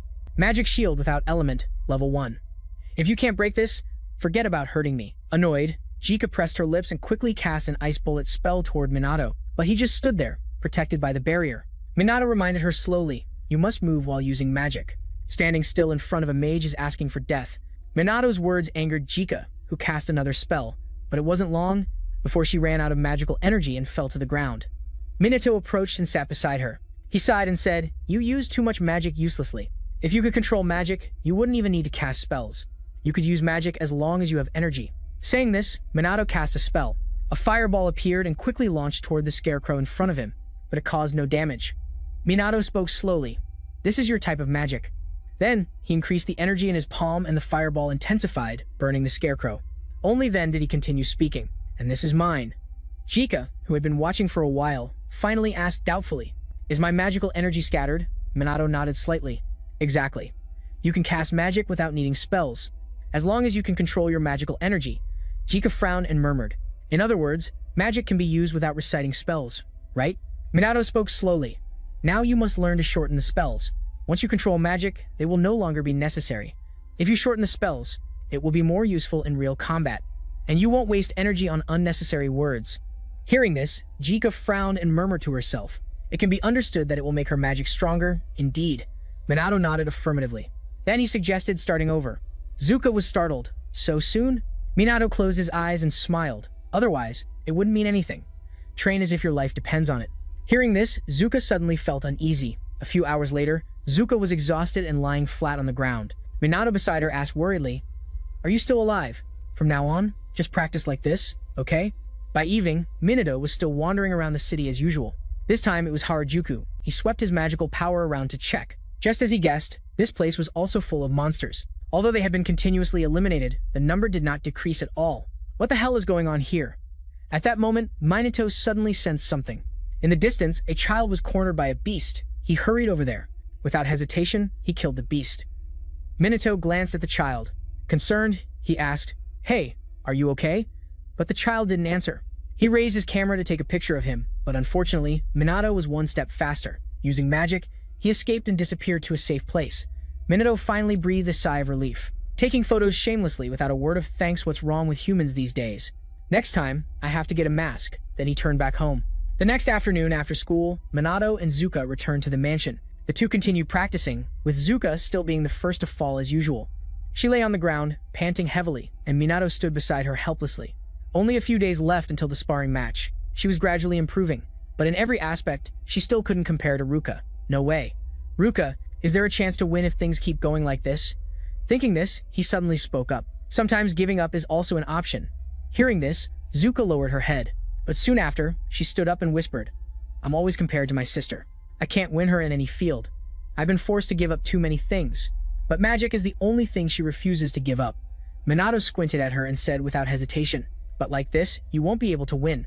Zuka didn't give up and suggested, then let's train harder. Smiling unconsciously, Minato raised his eyebrows and said, no mercy. Hearing that, Zuka also excitedly said, I won't give up. So after that, Minato taught Zuka more. Then the two kept sparring continuously until Zuka was exhausted and stopped. A few days later, Zuka finally managed to hold her ground after a long time. Minato smiled happily and said, you passed. Hearing this, Zuka joyfully exclaimed, I finally did it. Minato also praised, well done, Zuka. Zuka was very pleased. All her efforts had been rewarded. A few days later, the final rehearsal day arrived. Minato and Zuka stood in front of the training ground. But as soon as they arrived, the scene inside shocked them both. The training ground was packed with people. Reporters immediately approached Zuka as she entered and started bombarding her with questions, making Zuka confused and overwhelmed. Not understanding what was happening, Minato frowned slightly, reflecting, just because of a match between students, that shows the importance of noble magical blood. Not only were there reporters at the training ground, but many students also came to watch. Seeing this, Minato couldn't help but say, "Don't you think this is a bit much? Magical battles are very rare. It feels like a major event." But after Minato spoke, there was no response. He turned to look back and saw Zuka curled up sitting there. At that moment, a shout came from afar. "Two contestants, please proceed to the arena." Zuka, immediately startled, stood up and tried to run. Minato saw she was not okay and hurriedly called her back. "Zuka, Zuka," she anxiously asked, "what's wrong?" Minato smiled at her encouragingly. "Come on, Zuka." Hearing this, she suddenly calmed down. Then she smiled, and confidence gradually returned to Zuka's face. She firmly said, "Of course." Then she stepped toward the training ground. While walking, she thought that Minato was truly mysterious. His words echoed in her chest. Soon, Zuka was standing in front of Ruka. Ruka squinted, looking at her seriously, and said, "So you're not running away?" "Of course not," Zuka replied confidently, letting out a small laugh. Ruka pursed her lips with disdain. "How old-fashioned. Do you really think you stand a chance against someone like me?" Then, she raised an eyebrow confidently, looking at Juka. She seemed certain of victory. Juka didn't give up and shouted determinedly, "I will definitely win." Hearing this, Ruka clicked her tongue and commented nostalgically, "Looks like you've improved these past 2 weeks." Zuya didn't respond. She knew her sister was very strong. The power gap between them was large, but Zuya was unwilling to give up. Just then, a loud shout was heard. "We request permission to start the fight immediately." The two Mizuha sisters entered combat mode. Zuya was the first to cast magic. She shortened the spell to save mana. At the same time, Ruka didn't stay still either. She also summoned her magic. Minato, watching from outside, couldn't help but be amazed. Ruka clearly knew the basics of a mage battle. Zuka, too worried, forgot to move and lost the advantage of quick summoning. Just as expected, Ruka was already in front of her in the blink of an eye. Both cast level 1 water magic. 2 furious waves collided instantly. However, due to less mana, Ruka's waves were quickly dispersed. She was also hit by Ruka's waves but managed to break through them. Ruka was surprised. She was able to dispel them. Is she getting stronger? Even Ruka couldn't help but feel admiration. In just 2 weeks, you're already stronger. Hearing this, Ruka was pleased. It was the first time her sister praised her. Seeing her reaction, Ruka looked annoyed and asked, "What's so funny?" "It's just a comparison. I'm not praising you." Saying this, Ruka's gaze became firmer and she spoke coldly. "Now I'm going to improve my magic level." Saying that, she summoned her water wave again. Juka, not daring to be careless, quickly summoned a defense. In an instant, level 2 water magic appeared. This magic danced endlessly in the air, then split into small water bubbles. These bubbles frantically attacked Juka, who couldn't defend herself. In this way, the bubbles launched her through the air like a comet. She broke free from the ropes and fell at Minato's feet, who glanced at Juka sideways. Minato sighed resignedly at the speed. Although Zuka's summoning ability was superior, her opponent was simply stronger. While he was thinking, Ruka approached from afar and said coldly, "So cruel? Aren't you going to help her? You said you'd protect her before." "Of course," Minato replied without hesitation. This surprised Ruka, who opened her eyes in astonishment. Just then, Zuka got up from the ground, but her body was still trembling. Ruka was even more surprised and exclaimed, "How is this possible? I attacked you with level 2 magic and you're still standing." Juka gritted her teeth determinedly and said, "I won't give up. Magic is all I have. Even if I lose everything, I won't surrender." As soon as she finished speaking, Zuka summoned her magic. Ruka snorted and quickly summoned her magic to defend herself. In an instant, the 2 water magics clashed fiercely. But soon, Zuka began to weaken, repeating a phrase over and over. "I'm sure I'll win. I won't give up." Then she fell weakly to the ground. The outcome of the fight was decided. Zuka had exhausted her mana. The victory belonged to Ruka. Zuka trembled on the ground. Clenching her fists, she muttered in frustration, "I couldn't do anything." Minato sighed resignedly and went to help Zuka. This fight was based on strength to control magic. However, she lost due to lack of mana. At that moment, Ruka spoke indifferently. "Now do you understand? That girl has no talent. Kusanagi, I'm sure you think the same." Minato responded indifferently that indeed Zuka had no talent, was clumsy, and progressed very slowly. She was useless and even weaker in real combat, but there was something Minato liked very much about Zuka. That was that she trained with great dedication, like a fool. Hearing this, Zuka was surprised and looked at Ruka, who wasn't paying much attention and pursed her lips to speak. And this is the result. But before she finished speaking, Minato coldly interrupted her, saying that indeed she had lost. "But I like hardworking people like Zuka." This phrase moved Zuka to tears. It was the first time someone recognized her effort. Minato, without paying attention, continued speaking. "Zuka is my student, and it bothers me a lot that you speak badly about her." The more she listened, the more emotional Zuka became, tears streaming down her face. Ruka snorted with disdain and said, "A person with a magic level of 100 like you is acting way too arrogant." Indifferently, Minato shrugged and spoke confidently. "And a person with a magic level of 100 will defeat her." Ruka, annoyed by his words, showed a displeased face and responded with a sarcastic comment. Fine, I don't want to waste time with an opponent like you. Ryuji, at that moment, got excited and exclaimed, finally, I can enter the fight. Ruka passed by him indifferently and asked to finish quickly. Ryuji smiled slightly and nodded. He didn't need to be reminded. Minato carried the injured Zuka and returned to his seat, placing her in the chair. He said indifferently, focus on my fight. Zuka nodded softly, showing she understood. But at that moment, she realized one detail. Her body didn't feel pain anywhere. The wound had already healed, although Minato didn't know what she was thinking. Slowly, he headed to the battlefield. Although earlier he had exaggerated a bit, saying that with a magic level of 100 it would be enough to defeat Ryuji. Now, he understood that if he didn't give his all, he wouldn't have any chance to win. Minato would keep his magic always at level 100. He used null system magic and did not cast spells. He also did not create magical barriers.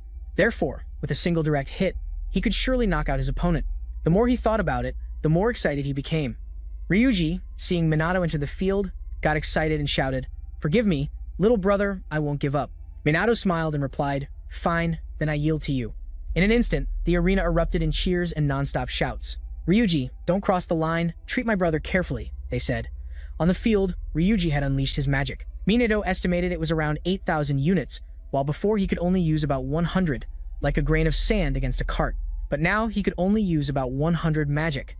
Immediately, the second fight between Minato and Ryuji officially began. Ryuji summoned magic while smiling and said, don't hate me, brother, just with this attack it's enough to prove if Minato is the one who defeated those expelled. Ryuji wanted to see if he could withstand this total attack of mine. Just as he was about to cast a spell, a flash of magic hit Ryuji's forehead directly. Minato pursed his lips with disdain and said, so slow. This scene left the students in the stands stunned. Was it over in less than 3 seconds? Yes, because Ryuji had lost consciousness. The victory was Minato's. Ruka quickly ran to check on Ryuji, surprised. Minato knocked Ryuji unconscious with a single blow. How is that possible? I didn't hear him cast any spell. What the hell did he do? While Ruka thought this, Minato's mocking voice reached her ear. I finished quickly, didn't I, Zuka? Outside, seeing this, someone shouted happily. Awesome, he really defeated him. Ruka then looked at Minato with narrowed eyes and said coldly, looks like you have some talent too. Minato didn't pay attention and joked, as long as you're better than her, it's fine. Aren't you going to shut up? Ruka, furious, gritted her teeth and cursed before unleashing all her magic. Minato estimated his power to be about 10,000, but he was already stronger than Ryuji. As the two fought, the referee's voice announced the start of the match. As the two faced off, the referee's voice sounded again. A shocking event occurred after the second fight between the Kusanagi contestants. It really received a lot of attention from the audience. The final fight will be between Minato and Ruka. Everyone is waiting to see who will be the true winner. As soon as the start of the fight was declared, Minato did not give up and attacked Ruka. Ruka, on the opposite side, was not scared either, but calmly invoked magic to respond. Minato knows well that his current magical power is only 100, so obviously the spells he uses are not very strong. Therefore, if Minato does not aim directly at Ruka's forehead, it will not cause her any harm. Ruka also realized that she should not move much, but focus on defending, just as Minato thought. Ruka easily defended. She did not move, stood still, and used water waves to attack Minato. A series of powerful water jets like knives were furiously launched, but the next scene surprised Ruka. Minato easily broke all her magic without a single hair on him being damaged. Ruka, astonished, opened her eyes wide. Until now, he had not used magic. What on earth had that boy done? Not only her, the students in the stands were also confused and began to murmur. Shouldn't he have been hit? Why isn't he even wet? What's going on? Ruka, on the other hand, was not surprised. She was just thinking about what technique Minato had used to achieve that. Ruka was very angry because Minato had broken her attack and was sure he was hiding some trick, so she attacked again. But this time, Minato moved as if he were dancing on a stage, smoothly dodging the water waves that Ruka had just fired. This scene made Ruka's eyes narrow in disbelief. He dodged all my attacks without even using magic. Even Zuka, outside, could not help but frown. A mage can use other magic to counterattack. Two attacks can partially neutralize each other. Minato also knows that if he doesn't, it's only a matter of time before he takes damage. A level 2 technique has a different scale and speed than a level 1. It's impossible for someone like him to dodge everything without taking any damage. Ruka was sure Minato was a very brave guy. Minato seemed to know what she was thinking and smiled slightly, but didn't care. As long as he can sense the magical power, dodging those wood attacks is not a problem, although it requires some endurance. At that moment, Ruka began using level 3 water magic. In an instant, a water wave like an arrow appeared, fiercely launched toward Minato. Seeing it, the people in the stands shouted excitedly, level 3 magic. If he takes this attack, he's finished. A sound of explosion was heard as the water arrow burst, scattering droplets in the air. Ruka, exhausted, sat on the ground smiling satisfied. How could he resist this? But at that moment, a magical ray was fired at her forehead from afar. Seeing who it was, Ruka exclaimed in surprise, "No way, how is this possible? Are you okay? How did you dodge it?" Minato responded calmly, "I used a spell to absorb your magic and simply passed through the center of your attack." The atmosphere fell into complete silence. Ruka sat for a while without reacting, until Minato thought she wouldn't say anything. Suddenly, she threw her head back and laughed loudly. "You just passed through the attack? Then I have lost." Of course, the result was already clear. The victory went to Minato. Zuka quickly ran to ask if he was okay. Minato nodded and replied, "Yes, we're both fine. I already won." Zuka smiled slightly and nodded with gratitude in her eyes. Seeing the two happy, Ruka got up from the ground indifferently and opened her mouth, as she had promised. "I won't mention this again. You can do whatever you want." Hearing this, Minato sighed resignedly. "You're still so proud, aren't you? I thought, after that you suddenly started joking. Zuka's wound isn't that deep either, right? You've also been too lenient. Hopefully, our battle will be just as simple." Ruka, hearing this, got annoyed and shouted loudly. "That's not true, Minato." He refused to give more opinions and continued speaking. "Zuka has become much stronger in just 2 weeks. Surely you've noticed too, haven't you? Don't protect him so much. Zuka is determined now, I promise. I'm sure I'll get stronger so you won't have to worry about me. Surely." Ruka narrowed her eyes and looked at both of them. She hesitated for a moment and then nodded. "Yes, you're right, for the battle." This time, the two Mizuha sisters have grown closer. Minato watched them without understanding why he felt happy. Just then, suddenly, black clouds appeared in the sky along with a terrifying atmosphere. This startled Minato, and he quickly looked up at the sky. His face turned serious in an instant. Is this abnormal magical power a natural disaster? Luca and Zuka also recognized it. All their expressions changed. At the same time, in the classroom, Jun's henchmen were searching for something in Minato's seat. There were many objects scattered on the floor. Jun's subordinates searched for a long time without finding anything. Annoyed, one said, "There are only books and notebooks." "This guy is a genius," another said frustratedly, grinding his teeth and trembling. "He has to have something. How else could he use that kind of magic?" At that moment, one of the subordinates saw something and immediately shouted, "What's that?" Jun thought he had found something and looked hurriedly, but what he saw terrified him. The sky outside was stained blood red, something truly horrifying. The three were instantly scared, as if thinking of something terrible. A subordinate shouted fearfully, "It's a natural disaster. How can this be possible?" Outside, on the arena, reporters and students were extremely alarmed. No one expected a natural disaster to fall on the Magic Academy. Minato's face also looked very serious. How could a natural disaster happen right now? Could this be related to what happened in Shinjuku? Look, the first natural disaster also happened in Shinjuku. Could it just be a coincidence? Or is there some conspiracy? While thinking, magical beasts began to appear from a dimensional rift.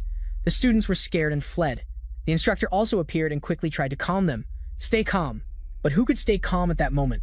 Suddenly, a very powerful magical lightning appeared. It struck and eliminated the magical beasts attacking the students. The one who acted was Minato. He shouted loudly, "Stay calm." His voice calmed the students. Although still nervous, they stopped running and stood still. Minato was satisfied with that and looked at everyone to give instructions. In the initial stage of a natural disaster, only low-level monsters appear. "It's best to evacuate to the gym," he said while looking at the three. Ruka suggested, "You should go too." Hearing this, they were surprised and exclaimed, "What do you plan to do, Kusanagi?" Minato answered calmly, "I will save the people trapped in the buildings," said the concerned instructor. "Are you going alone? That's too reckless," Ryuji said hastily. "I'll go too.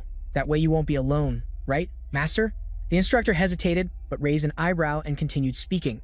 "I've already seen this boy's abilities, haven't I?" The instructor hesitated for a moment. Finally, he nodded. "I know, but don't overdo it, okay?" Ryuji smiled gently and replied, "How could I die?" Then he glanced sideways at Minato, who said nothing and shrugged indifferently. Afterwards, Minato looked at Zuka and said, "Then I'm leaving." Worry appeared in Zuka's eyes. She spoke softly. "Be careful, okay?" Meanwhile, Ryuji said, "I'll go first, kid. With my current speed, it's allowed." Ryuji was running at 10 meters per second and said, "Let's see if Minato can catch me." But Ryuji overthought it. Minato had already summoned magic and took off running. "You were as fast as lightning," passed by Ryuji, raised an eyebrow, and joked, "I'm ahead, senpai." Ryuji, surprised, opened his eyes wide, annoyed, and muttered, "What kind of demonic speed is that? Hey, wait!" Immediately after, he ran quickly after you, but just being fast wasn't enough. "I'm going to closely observe your true abilities down to the last corner," he said. Of course, he also took the opportunity to save people. Minato paid no attention to Ryuji. While you walked, you used your magical power to scan the entire academy area. There are a total of 58 people who can use magic inside the building, but some may no longer be able to use it. If that's the case, you'll have to check each floor carefully. Inside the building, magical beasts had already invaded, and some students were trapped in classrooms, unable to get out. Minato jumped out the window and saw this scene. Without hesitation, he used his magic to eliminate the magical beasts. His magic was extremely powerful.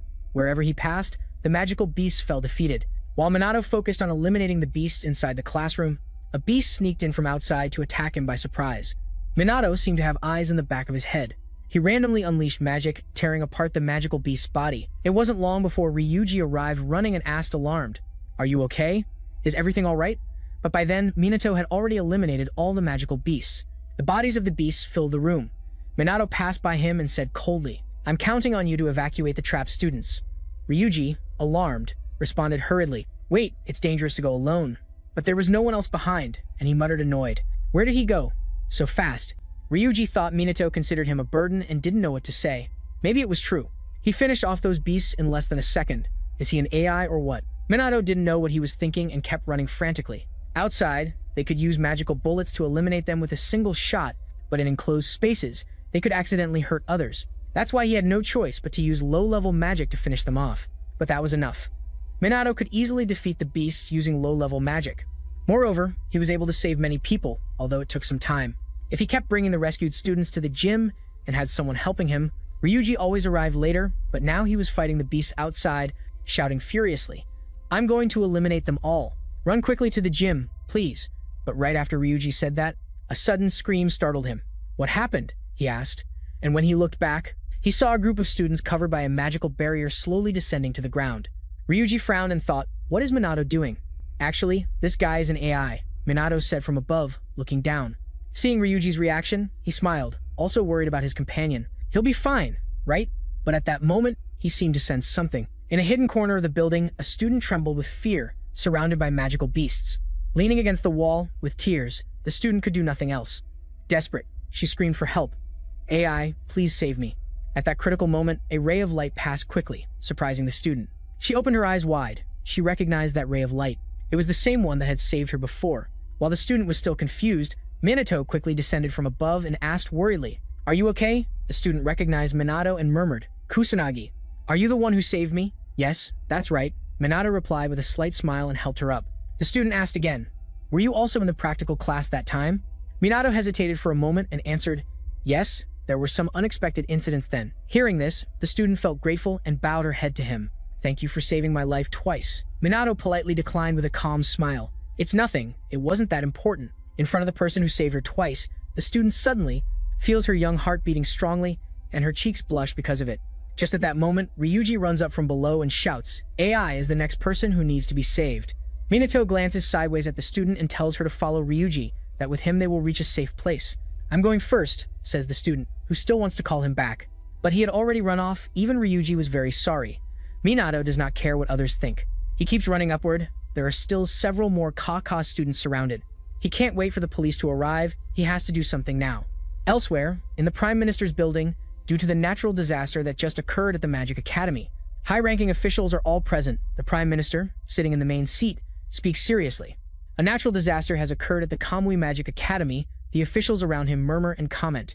In SAO, that horror happened to us. No other natural disasters have been recorded since the last time it happened 55 years ago, right? "What should we do now?"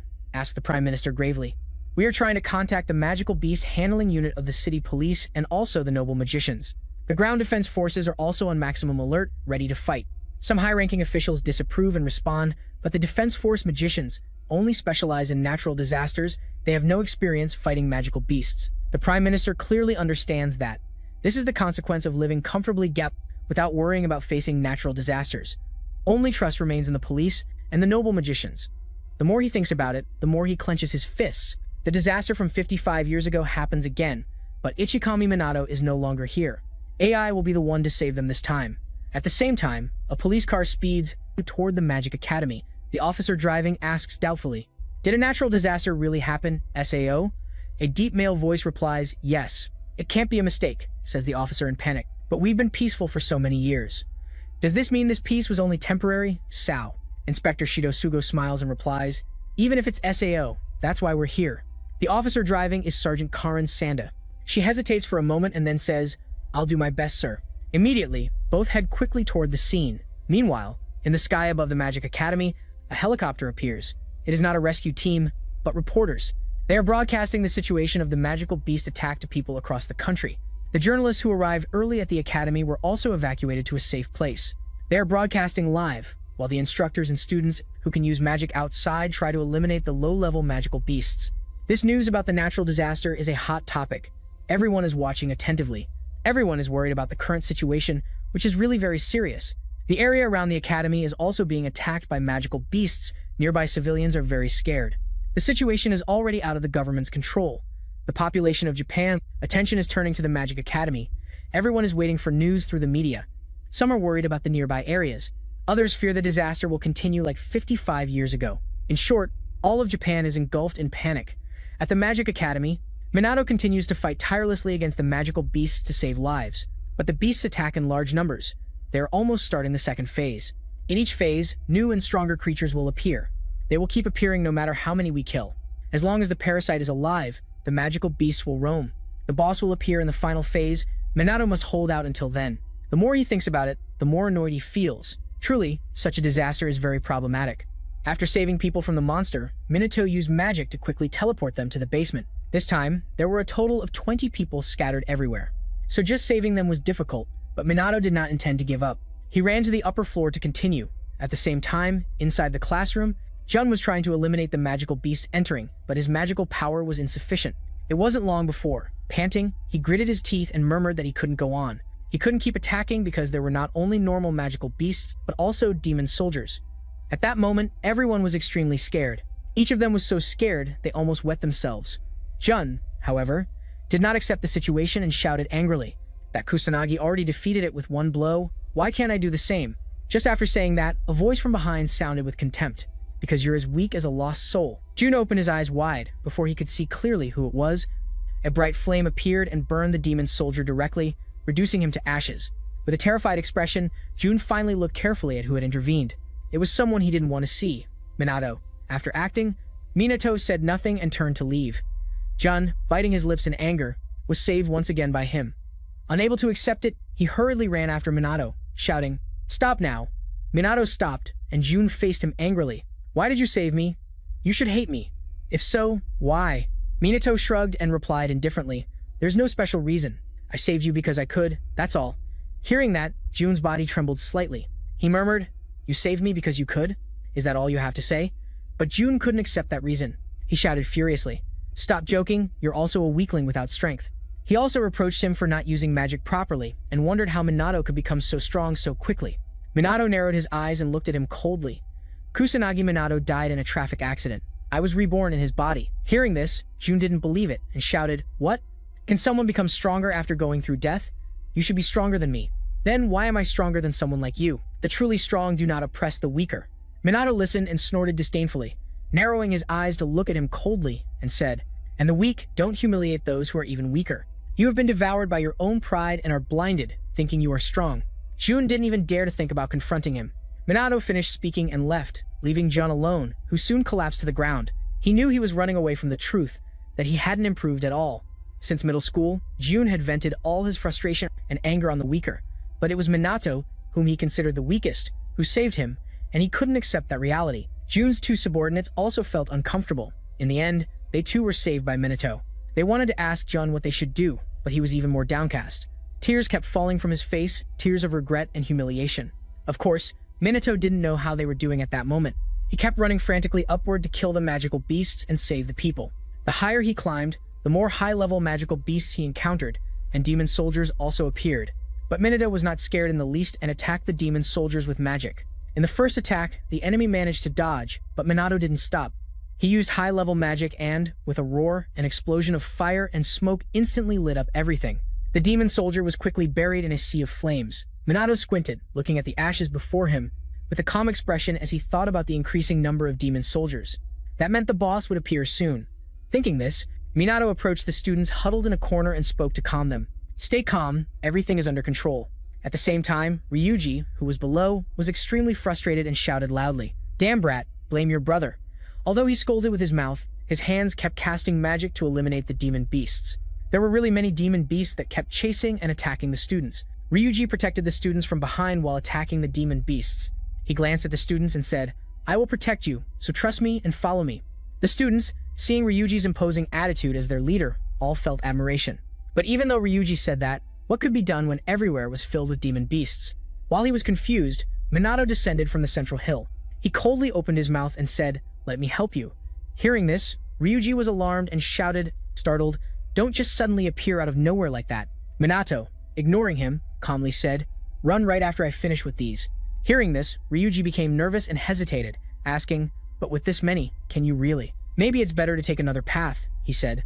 But at that moment, a burning flame arose and buried the demon beasts in a sea of fire. The one who acted was, of course, Minato. This scene made all the students, even Ryuji, who saw it up close, surprised. Minato immediately reminded them, "What are you waiting for? Move. Let's go quickly." Ryuji just regained his senses, hurrying to lead the other students to retreat.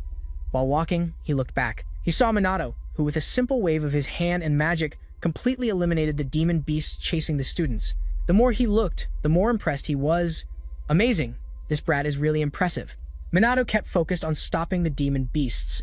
After eliminating them, he looked around and said, "Are they all gone? You should go back and check once more." In another area of the campus, the instructor and students with good magic reserves fought to hold out. Zuko was also there, but seemed to be running out of energy. Her magic was faltering, and she was staggering, almost falling, but fortunately, Ruka held her up. Ruka said indifferently, "If you can't, go back inside. You're getting in the way of others." Zuka shook her head and refused. "I can still fight. We don't have time to rest." Ruka frowned upon hearing this and became thoughtful. She wanted to advise her, but didn't know what to say. She could only blink and look at Zuka. Just as she tried to use magic to attack the demon beasts, Ryuji arrived running with the other students. "I will take the trapped students out of here." The instructor, seeing him, praised, "Very good. Take them inside, Ryuji. Leave this task to others." Ryuji ran to the Mizuha sisters to ask about their situation. Ruka sighed resignedly and said, "It's difficult to keep these creatures here any longer." Zuka asked doubtfully, "Where is Kusanagi?" Ryuji smiled slightly, raised an eyebrow, and said, "That brat doesn't have a scratch. He's still breathing and resting over there. Look." Zuka sighed in relief upon hearing that. Ryuji's group didn't think much and began using magic to attack the demon beasts along with the others. But they kept talking non-stop. "Kusanagi is really amazing. With that boy here, overcoming this disaster will be easy." Juka nodded softly and said, "I think so too, senpai. With Kusanagi, definitely." But before he could finish speaking, the ground suddenly shook violently, alarming everyone. The instructor shouted hurriedly, "Evacuate, evacuate now," because there were too many demon beasts in front of them. Moreover, they were not low-level demon beasts, but demon soldiers. Alarmed, Ryuji shouted, "There are too many demons. We have to escape." Everyone quickly turned around and fled. Ryuji and the Mizuha sisters were no exception. They had no capacity to face the horde of demon beasts, but they hadn't run far when Zuka suddenly felt something. She looked back and saw the demon beasts being attacked with magic. Fresh blood splattered like rain. The three, including Ryuji, were somewhat surprised. They didn't know when the magical police had arrived. The leader was Inspector Sugo. He urgently ordered to quickly eliminate them, prioritizing the safety of the students. Very quickly, the other police officers began attacking the demon beasts. Seeing this scene, the students behind finally breathed a sigh of relief. They were finally saved. Sugo killed the demon beasts while loudly reassuring them, "Don't worry, we will help you get out of here. Please evacuate quickly following the instructions." However, Zuka spoke up with a proposal. "We will support everyone." Sugo looked at her in surprise and firmly said, "Civilians? You should evacuate to the gymnasium. That would be better." Before Zuka could continue, Ruka quickly interrupted, "We are not civilians. We are magicians." Sugo hesitated a bit, then nodded in agreement after a moment. "All right then, help us attack from the sea." Honestly, the number of reinforcements was too small, so they had no choice but to rely on their help. Look at how pathetic the police force is. At the same time, Karen was treating other students. Meanwhile, on the Minato Academy building, seeing the police cars arrive, he sighed and whispered, "Finally, the police have arrived. Let's leave the rest to them." But it seems the police got here even earlier than the ground defense forces. After all, a disaster is a national-level event. How could a country be so unprepared? Who knows? Maybe that's possible. This country has been complacent after past victories. Anyway, just do your best now and see if any students are still trapped. Meanwhile, from the helicopter above, a reporter saw the entire scene below. She began reporting the situation. It seems the police have arrived. However, the number of demon beasts showed no sign of decreasing. The entire nation is eagerly awaiting the appearance of the noble magicians. After all, situations like this require their intervention. Everyone is looking forward to the noble magicians coming to help. All the people believe that the noble magicians will appear soon. The female reporter on the scene looked straight into the camera and shouted loudly, "Please appear quickly, noble magicians." However, in the Fuyuka family head's room, upon hearing the butler's report, he coldly said, "Let them be." The butler hesitated and asked back, "Are you sure, sir?" The Fuyuka family head snorted coldly. "Even the police alone are enough to handle a small disaster like this. No need for noble magicians like me to get involved." Saying that, he limped away. The butler, seeing this, suspiciously asked, "Where are you going, sir?" The head of the Fuyuka clan coldly replied with one word, "Sleep." The butler had no objections, bowed respectfully and said, "Wishing you a good sleep, sir." At the same time, at the Magic Academy, Sugo was struggling to resist the magical beasts. But the situation here was starting to worsen. Thinking that, he glanced at his subordinate and asked, "Can you handle those near the entrance?"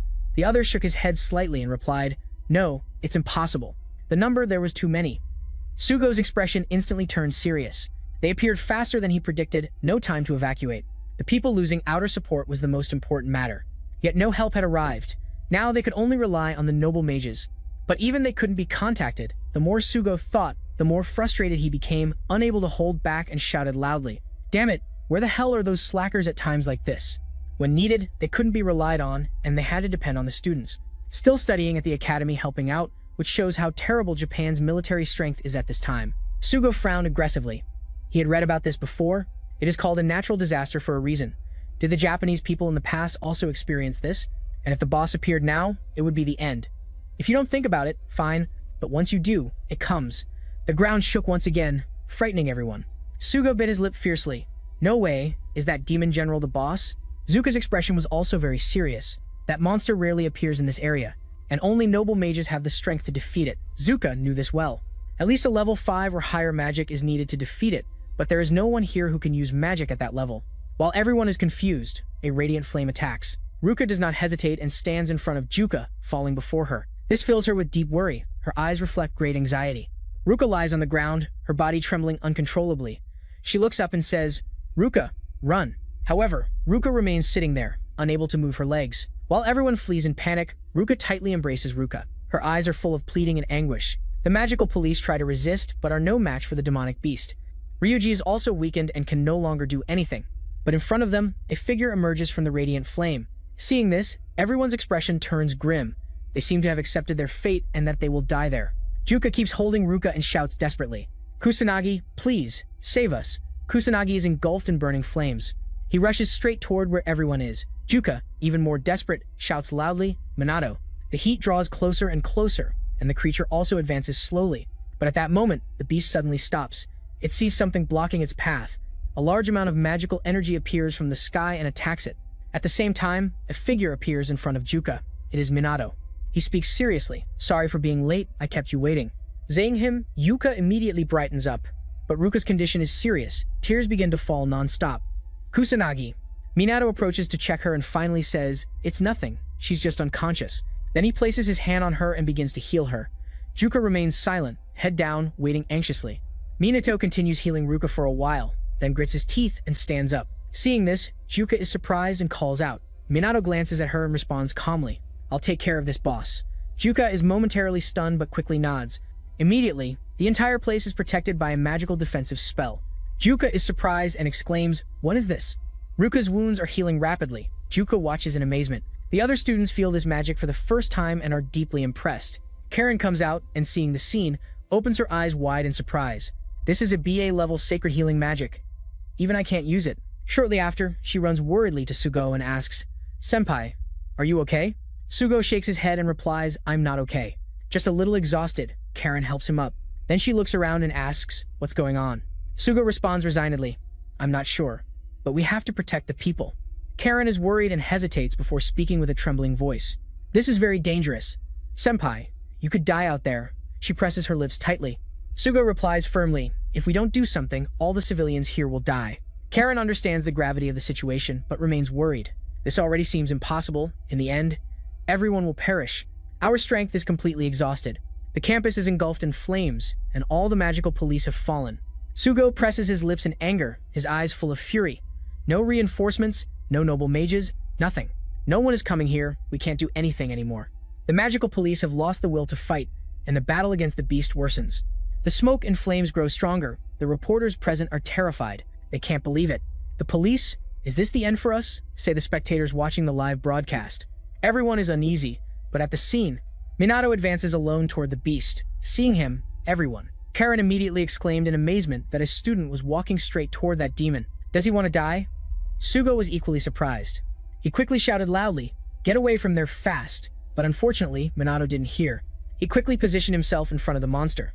Minato frowned and spoke coldly. "Looks like you like acting on your own, huh?" The monster squinted and looked at him. Its mouth kept murmuring, "Kill, kill," and that deep, terrifying sound echoed throughout the place. This caused panic among the students present. Even Sugo and Karen were equally scared. The pressure emanating made everyone fearful. At that moment, a staggering explosion was heard. Minato ordered coldly, "Shut up." The monster was attacked by him and, furious, raised its head and roared. The low-ranked beast immediately attacked Minato. He slightly frowned and remained silent. Facing the worst disaster in the world, he had given all his power.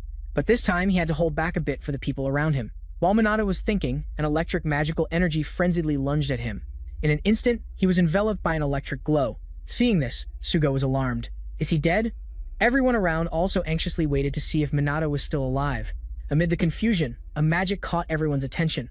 This magic came from Minato's hands and began to dance in the air. It frenziedly destroyed the beasts. Seeing this, Sugo couldn't help but be scared. What is that? That student is an AI, not just a simple human. The reporters present also noticed Minato's appearance, but they couldn't see his face. A cameraman tried to get closer to see better. However, he was attacked by the magic, frustrating his purpose. The one acting was Zuka Minato, who had tried to hide his true power. That way he can fight without distractions.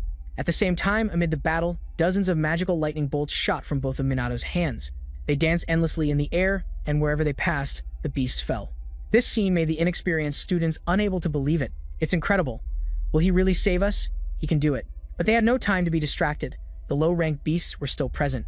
Fortunately, someone could use magic to defeat them.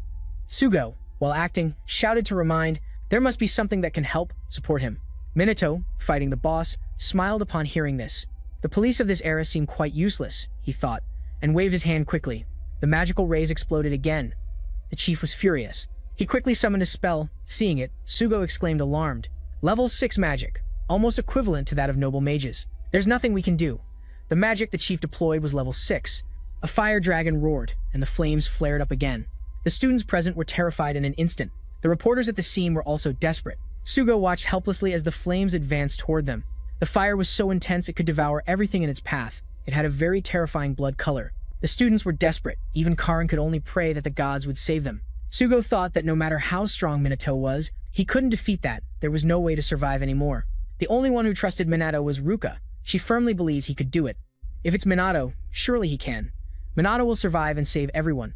Everyone present at the same time. Minato silently observed the demon chief in front of him. It was big, that was true. But the bigger it was, the slower.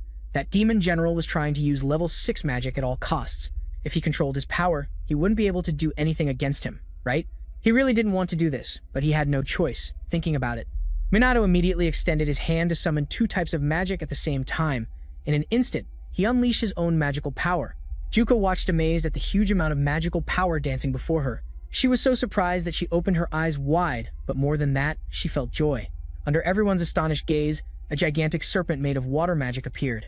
Sugo, increasingly puzzled, asked if that was combined magic. At the same time, the demon general's fire dragon advanced fiercely. Minato's water serpent did not give up and faced it directly. With a roar, 2 powerful forces clashed and intertwined. Fire and water fought intensely. The demon general frantically cast magic from below. He murmured incomprehensible words, "Annihilate the humans. Die." Then, the fire dragon grew again and advanced bravely. Seeing this, Minato couldn't help but smirk disdainfully at his giant water serpent. At that moment, the serpent attacked the fire dragon and destroyed it in an instant. But the dragon did not die. The serpent unleashed a torrent of icy water. The ice advanced quickly and reached in front of the demon general. He was swept away by the wave before dying, barely murmuring the words, "Why?" Minato, with an expressionless face, watched it fade away and mocked that it was due to lack of training. Although he said that, Minato thought he probably could have done more, but it seemed weaker than he expected. After the chief died, the Magic Academy returned to calm. Minato raised his head to the sky and smiled. It seemed that by defeating the chief, the disaster was also over. At least now they could enjoy a rare moment of peace. Until that moment, the students could only recover. They were already safe. Immediately, everyone began to cheer and celebrate having escaped from hell. Even the reporters at the scene were no exception. They cried with joy. Karen also breathed a sigh of relief, saying they were safe. The disaster was over, but at that moment Sugo was very surprised. He couldn't believe that a student like Minato could defeat the demon general, something even noble mages couldn't do so quickly and cleanly. Who really is this boy? But before he could keep thinking, his legs buckled and he fell. He complained that it seemed even his knees had given up. Meanwhile, Minato approached Juka and smiled. "I did it," he said. Juka lifted her head with a mix of tears and emotion in her eyes and replied, "Yes, I knew you could do it. Thank you, Minato." "You're welcome," Minato replied, shaking his head and smiling. While they talked, other students ran toward them, startling Minato. Not understanding what was happening, he was surrounded by a group of students who kept praising him endlessly. Minato sighed resignedly. After all, he couldn't escape being the center of attention. His future seemed as gray as the sky he had seen before. Seeing his reaction, Juka couldn't help but smile and said he seemed very upset. The next day, the media reported on the disaster at the Magic Academy, including that the disaster was stopped by a mysterious student. But everyone at the academy knew that mysterious student was Minato. After the disaster, the number of people around Minato kept increasing. Every time he went to class, he was bombarded with questions which annoyed him greatly. Of course, there were also resentful people who criticized Minato for becoming arrogant because he was favored. "How can a student like him be so strong?" they said, and began arguing in class. They split into two groups. One supported Minato, and the other didn't trust him. Taking advantage of the commotion, Minato escaped outside because he was really tired of them. Just then, Juka appeared beside him, joking and saying, "That was really hard, wasn't it?" Minato snorted and asked her to stop talking, though he smiled slightly. Juka joked naturally, "You're the hero who protected everyone, right?"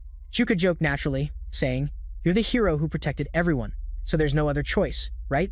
Minato refused to give his opinion. "Let's change the subject. You were also transferred to Class S, right?" Mac nodded. Juka sighed and replied, "It must have been because of the practice fight and what happened recently." Minato frowned slightly, asking doubtfully, "You don't like it, do you?" Hearing this, Zuka turned her head sharply and murmured with pursed lips, "Of course I do. Even if it's SAO, there's also AI there." Minato didn't pay much attention to her words and continued asking, "Come to think of it, how is Zuka's situation?" Zuka smiled and replied, "She's fine, and besides, now we're closer." Juka is really happy about this, all thanks to Minato. Her eyes sparkled as she looked at Minato and smiled sincerely. "Thank you. Meeting you here has been my luck." Minato, hearing this, got annoyed and gave her a small tap on the forehead, leaving Zuka confused. "What was that for?" Minato pursed his lips and replied, "Just a thanks. How many times do you have to say it?" Then he turned and left. Juka looked at Minato's back and then smiled. The young woman's heart seemed to have been touched. Elsewhere, in the Prime Minister's meeting room, the high officials were already present. The Prime Minister kept calling that AI. After a while, he finally spoke. "The territorial war with other countries has officially ended," someone asked doubtfully. "It's not easy to find the cause of this second natural disaster, right?" The Prime Minister nodded slightly and replied, "They have put all their effort into finding a solution." Rumors about the student who defeated the last monster kept circulating. They continued discussing the natural disaster, and about Minato who eliminated the demon general. Elsewhere, on the rooftop of the Magic Academy, Minato was called to come up. This time it was Ruka, Ryuji, and also Zuka. The four stood looking at each other. The atmosphere was a bit tense. After a while, Ruka spoke slowly. "Kusanagi, I have a favor to ask. Please accept me as your apprentice." When making this request, her eyes showed full determination.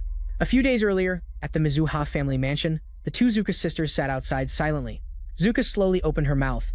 This time, the genius suddenly spoke, leaving Zuka a bit surprised. Ruka didn't pay attention and calmly continued.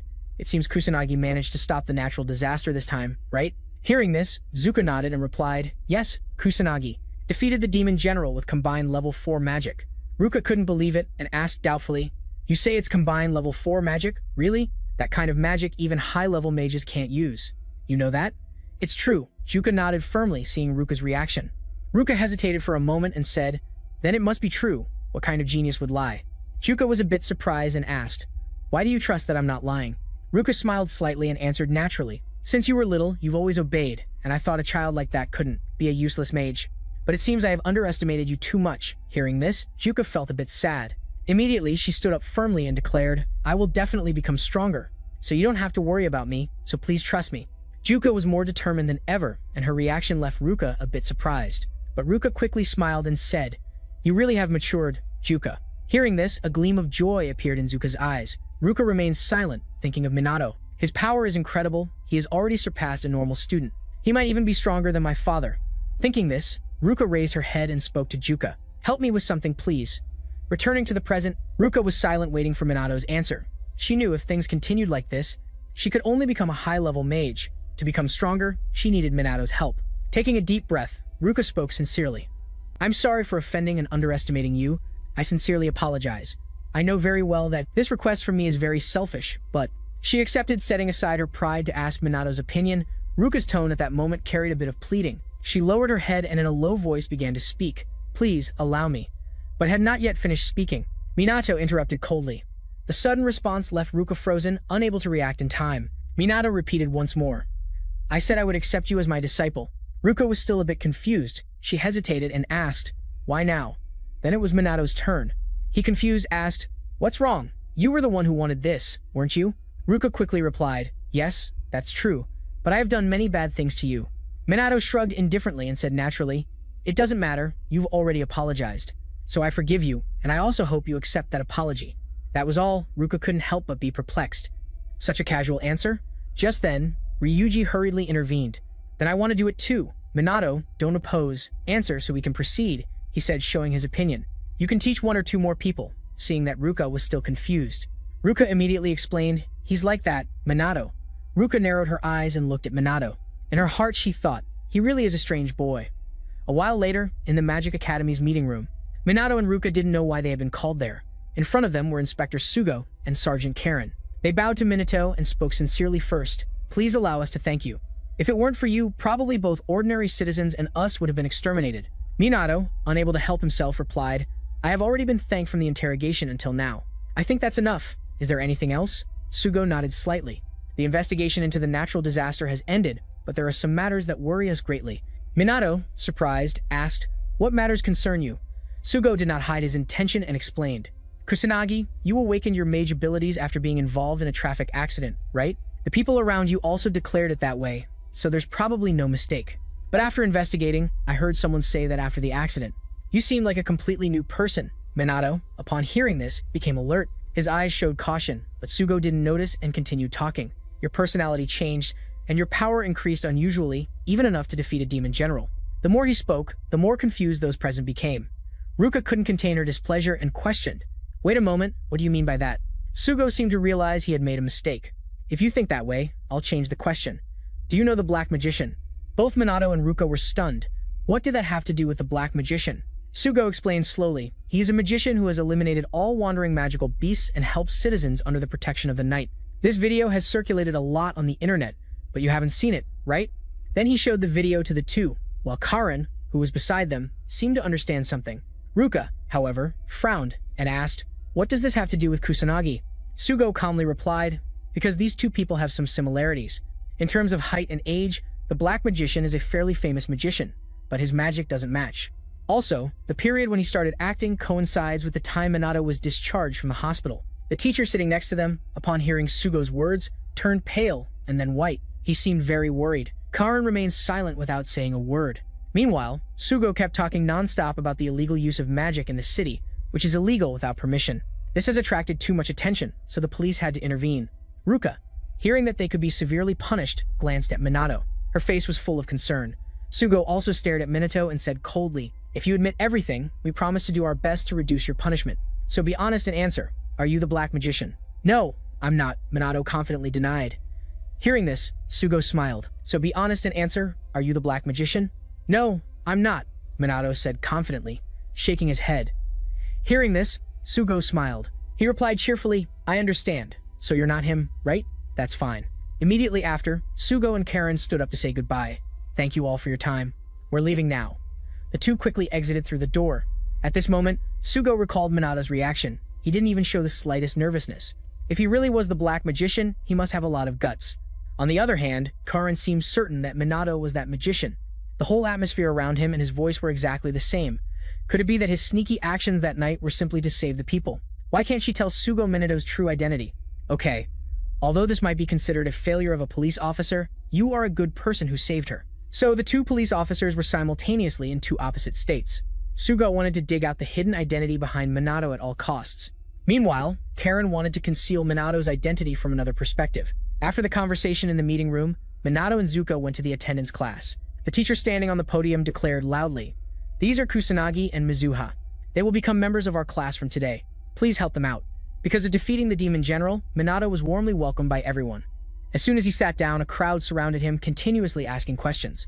Of course, with her background, Zuka faced the same situation, making it a bit difficult for her to cope. Seeing the students surrounding the two, the teacher helplessly spoke up, "Everyone, please settle down. Class has already started." Minato really felt annoyed. He was interrogated from class time to break time. This is exactly why you don't want to stand out too much. Minato took advantage of the break to sneak away, but was called back by an AI. He suspected and turned around to see it was the pink-haired girl. The other day, after being saved by Minato from a magical beast, she shyly looked at him and said, "Kusanagi, can you come with me for a moment?" A little later, on the academy rooftop, Minato was truly helpless. And it's this place again. Is it now a trend to call someone up to the school rooftop every time you want to talk to them? Surprisingly, Zuko was also there.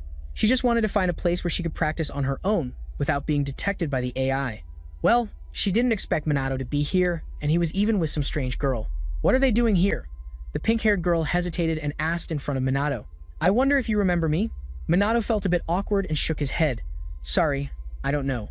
The pink-haired girl was not surprised and quietly said, "I'm the one you saved during the recent disaster." Only then did Minato remember. He nodded and said, "Ah, right, I do remember that." The girl's cheeks instantly flushed red. She lowered her head shyly and cautiously spoke, "During practice, I was attacked by monsters and was saved by someone using magic." "That magic was you, right, Kusanagi?" Minato recalled that practice session. "But you only did it casually," the girl said gratefully. "Thank you for saving my life twice." Minato gently shook his head and replied, "Don't mention it. I only did what I could." Although he said that, the girl still shyly said, "You're really cool, Kusanagi." At the same time, Zuka was trying to eavesdrop on their conversation but couldn't hear anything. At that moment, the pink-haired girl suddenly shouted, "Kusanagi, I like you. Please agree to go out with me." Zuka immediately froze. So it's a confession? Even Minato, the one being confessed to, was equally shocked. Seeing he didn't answer, the pink-haired girl firmly continued, "I'm really not outstanding at anything, but I will try to improve myself. So please agree to be my girlfriend, Kusanagi." Minato stood there stunned without saying a word. When the girl thought he wouldn't respond, he suddenly opened his mouth and said, "Thank you for liking me." The pink-haired girl was happy to hear that, but couldn't stay happy for long. "So, please accept being my girlfriend." Kusanagi Minato stood there silently. When the girl thought he wouldn't respond, he suddenly opened his mouth and said, "Thank you for liking me."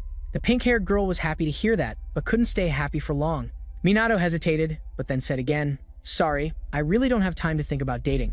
At that moment, there was something he absolutely had to do. The pink-haired girl listened and lowered her head.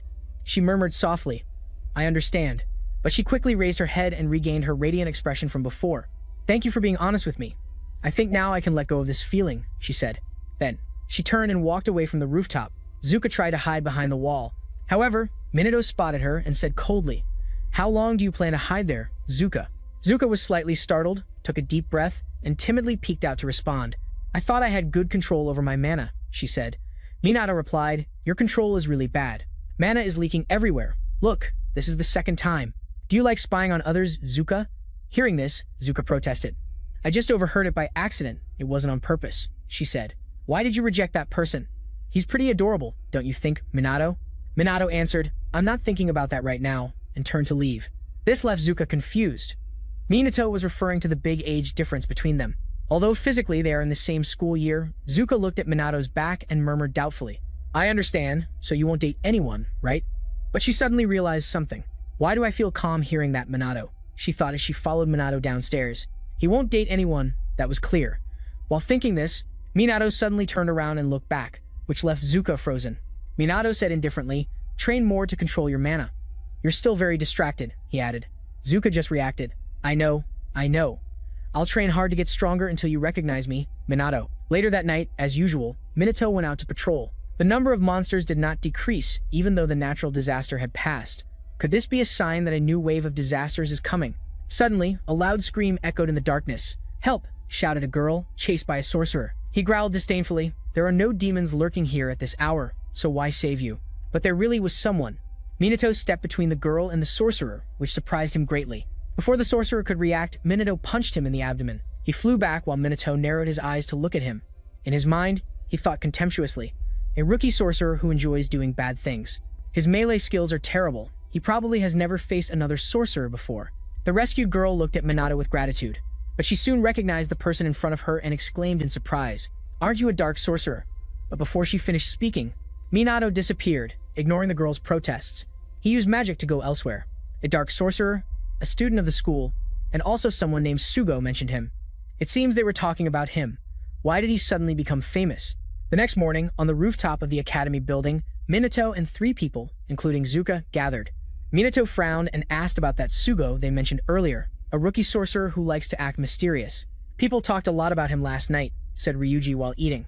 "I was just curious why," he added. Minato, surprised, asked, "What is a net?" This left the 3 people and Zuka surprised, starting to murmur. Finally, Zuka explained that the net is an information system that covers the whole world. We can search for anything there, and information is transmitted as fast as light.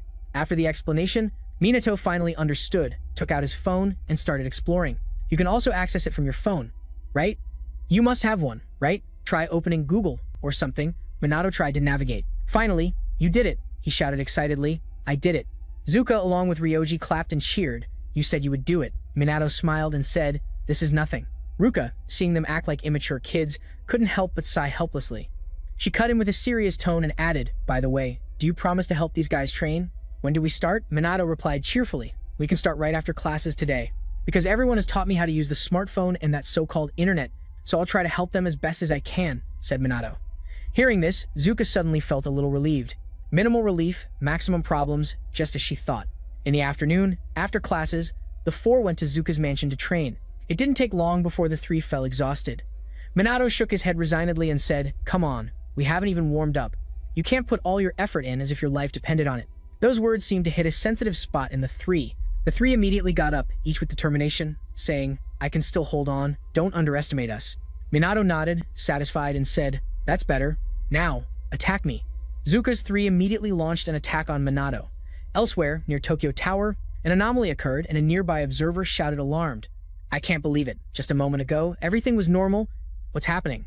But the scene before them made them tremble with fear, because magical beasts appeared en masse near Tokyo Tower. Elsewhere, at Zuka's mansion, the 3 from Zuka had already quickly fallen before Minato. Seeing this, Minato raised an eyebrow and asked, "What's going on? Are you giving up already?" "Not yet," the 3 said, rising angrily, combining their magic to attack Minato. However, Minato only needed to create a protective shield to block the entire attack. Not only that, he also used magic to strike the foreheads of 2 of them. Zuka and Ryoji were stunned. At the same time, Zuka took advantage to attack Minato from behind. She exclaimed proudly, "Here's your oversight." Minato smiled and said, then stepped aside, dodging Zuka's attack. Surprised, Zuka shouted, "Did he dodge that?" Before she could recover, a magical lightning struck her forehead, and the 3 were defeated again by Minato. Minato breathed a sigh of relief and said, "All right, let's rest a bit." Hearing this, the 3 went to sit down to drink water and rest. Soon, they were drenched in sweat. Ryoji wiped his sweat and commented, "Seems like you're too strong, huh?" Ruka nodded and added, "Not even I. One of the best students at the academy. Can even touch a hair on your head." Zuka sighed and said, "That's right. This guy is no longer at the level of a normal student," she added, looking at Minato with a meaningful gaze. That look made Minato feel a bit annoyed. He didn't want to explain the same thing multiple times. He decided to tell the reason only once. "I almost disconnected during that accident, and just as I regained consciousness, I received this power. As for the reason, I don't know, so please don't ask anymore." Ruka frowned and reflected. "So your near-death experience was the trigger to activate your power." Seeing their reactions, Minato sighed with relief. "These people are as easy to fool as children.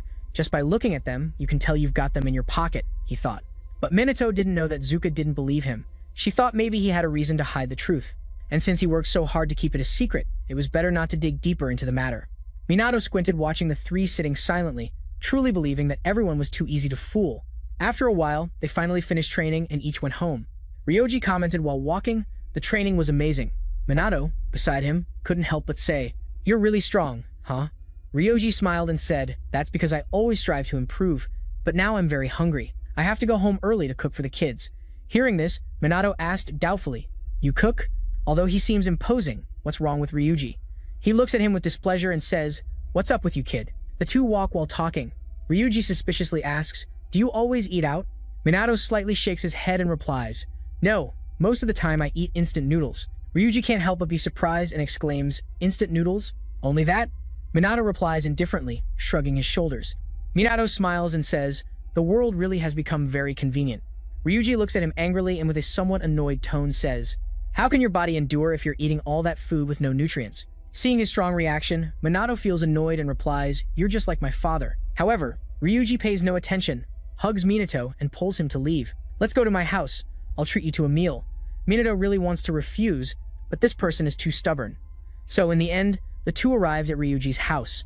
Minato, who is introverted and reserved, feels trapped by these kids who follow him everywhere and doesn't know what to do. Meanwhile, Ryuji, of course, he takes care of cooking. A big man like him wears a bear-shaped apron and carries 2 plates of food outside. Ryuji feels guilty and says, "Sorry for making you take care of these kids. Don't worry." Minato smiles calmly and says, then he uses magic to make the children float in the air. Seeing this, Ryuji can't help but feel resigned and says, "That does worry me. Hey, crazy kid, don't use magic inside the house." He places the 2 plates on the table while complaining, "I've never heard of anyone using magic to play with kids. Always," Minato says without paying attention. He looks at the girl beside him and smiles, saying, "Have you been scolded already?" The children surround Minato and play so much that Ryuji can't help but comment, "But it really is surprising. I mean, you're not a bad babysitter, right?" Suddenly, Minato remembers his past life and the natural disasters where many children died. After a long silence, he sighs and says, "Children are the future of the nation." Hearing this, Ryuji feels annoyed and says, "Sounds like my grandfather is talking to me." "Shut up." Minato scolds coldly, then continues playing with the children. Very quickly, dinner is ready. The children get excited to see the food and start eating. Minato also happily eats with everyone, but barely takes the first bite. He can't help but exclaim, "It's delicious." How long has it been since Minato last ate a decent homemade meal? He has been too focused on protecting the country, forgetting to take care of himself. Thinking about this, Minato asks confused, "Where are your parents?" Ryuji shakes his head and replies, "I don't have a father, and my mother works very late, so I also do the house chores and take care of these kids to help her. And when I have time, I work part-time." Hearing this, Minato can't help but feel admiration. "You're very busy, huh?" he says with a slight laugh. Ryuji replies calmly, "Yes, it's hard, but I don't hate it. I get it now. The harder the situation, the more you want to do the right thing, right?" Minato nods understandingly. Ryuji doesn't hesitate to admit it and doesn't forget to show off his muscles. Minato can't help but admire him. "You really are brave but reckless." After the meal, Ryuji, Minato, and the children play for a while before going to sleep. Ryuji lies down next to Minato and says quietly, "Sorry for asking you to stay and take care of the kids." Minato gently shakes his head and replies, "It's okay, once in a while is fine." He smiles involuntarily and grateful Ryuji says, "Thank you." Minato politely declines and says, "I didn't do anything for you to thank me." But Ryuji shakes his head and says, "No, it's because of Ruka. She seems to have more energy now. I think it's thanks to that kid, you." Minato is surprised. "Hey, don't say it's love or anything like that, okay? I mean what I say." Minato frowns and asks, "Do you like her?" Ryuji can't help but laugh. "Me and Ruka? That'll never happen. We're both misfits, so we just hang out." Minato, hearing that, was surprised. "Misfits? Like you? That's just like you." The next day, Minato and Ryuji went to school together. Misfits, just like you. The next day, Minato and Ryuji went to school together. When they arrived at the school gate, the 2 Mizuha sisters were already waiting there. Seeing them arrive, Juka looked annoyed and said, "Really? You're already late." Ryuji hurried to explain, "Please understand, Kusanagi called many times and didn't wake up." The 2 Mizuha sisters, surprised, asked, "Did you 2 sleep at each other's house? Did you have a sleepover? Or were you secretly training without us knowing?" Minato, hearing the conversation, looked a bit confused. "How is it possible that we meet like this, by chance, so early in the morning? Well, better not pay attention." At that moment, 2 people approached from afar, Inspector Sugo and Sergeant Karen. Sugo looked at Minato and said, "Can we have a moment of your time, Kusanagi?" Minato sighed resignedly. Karen, apologetic, added, "Sorry for bothering you so much. This time we really have an urgent matter," she said. A group of demons suddenly appeared and is surrounding Tokyo Tower. There is a possibility that it is related to a natural disaster. That's why we need your cooperation. Minato frowned upon hearing this. "But I'm just a student," he said. Sugo shook his head and spoke seriously. "Since you stopped an entire wave of disasters on your own, we no longer consider you just a student. Honestly, we can't handle this situation alone." Minato squinted and asked doubtfully, "Is it safe for a police officer to say this?" Sugo's expression was extremely sincere, and his pleading tone indicated that, "We are really cornered, Kusanagi. Please cooperate with us." Minato hesitated for a moment, then nodded. "If you have no other problems, fine. I'll lend you my power." Upon hearing this, Sugo was surprised. Minato was truly resigned. Although he didn't want to stand out more, the situation didn't allow him to refuse. Of course, Sugo didn't know what Minato was thinking. Hearing his acceptance, he was very happy. Of course, you will also receive a fair reward. Don't worry. We will also contact the academy to assist you. Ruka, who was behind, upon hearing this, also wanted to help, and the three simultaneously proposed, "We also want to help. We can support from behind. We want to participate too." Sugo sighed resignedly. "Thanks for the offer, but with the current situation, you won't be able to help much." Ruka quickly replied, "We are the best at the academy." "You just finished talking," Sugo interrupted coldly. "You are always the best in school. But we are talking about a fight to the death," he said, squinting, looking seriously at the three. Or is anyone so confident in their skills as to match Kusanagi? This question left the three silent. None could answer. Seeing that they said nothing, Sugo sighed resignedly and said, "You should return to the academy." "Let's go," said Kusanagi, and he led the way to the vehicle to depart. Just before leaving, Minato suddenly called them, making Ruka's three surprised. Smiling involuntarily, Minato raised an eyebrow and said, "Try to catch up with me." Hearing this, the three were stunned, but quickly responded in unison. "Of course." Then, they turned around and returned to the academy. A while later, at the police headquarters, in the emergency measures leadership meeting room against demons, the leader, sitting in the center, spoke seriously. "There are already hundreds of demons near Tokyo Tower. We must take decisive action to resolve this problem before it becomes a threat to citizens. We have also requested the help of a key student during the last natural disaster at the Magic Academy a few days ago." Then he called Minato to stand up. Hearing his name, Minato immediately stood up, still in uniform. The police present began murmuring among themselves, all with expressions of disdain. Karin, hearing this, felt uncomfortable. She really couldn't stand it anymore. At that moment, Sugo approached the microphone and cleared his throat loudly. Everyone focused and looked up. Sugo spoke firmly, "Kusanagi Minato. He is a student who single-handedly stopped the natural disaster at the Magic Academy. I witnessed it very closely. Everyone here is seated. No one can compare to him. He keeps praising Minato to the skies, and I think collaborating with him is necessary, so treat him as a comrade, not just another student." Instead, these words did not calm the useless police below. They still see Minato as a kid. Although they keep making noise, the leader gives orders. "Our mission does not change whether or not outsiders participate. We must eliminate the magical beasts immediately. Everyone return to your units." After these words from the Lord, everyone quickly dispersed.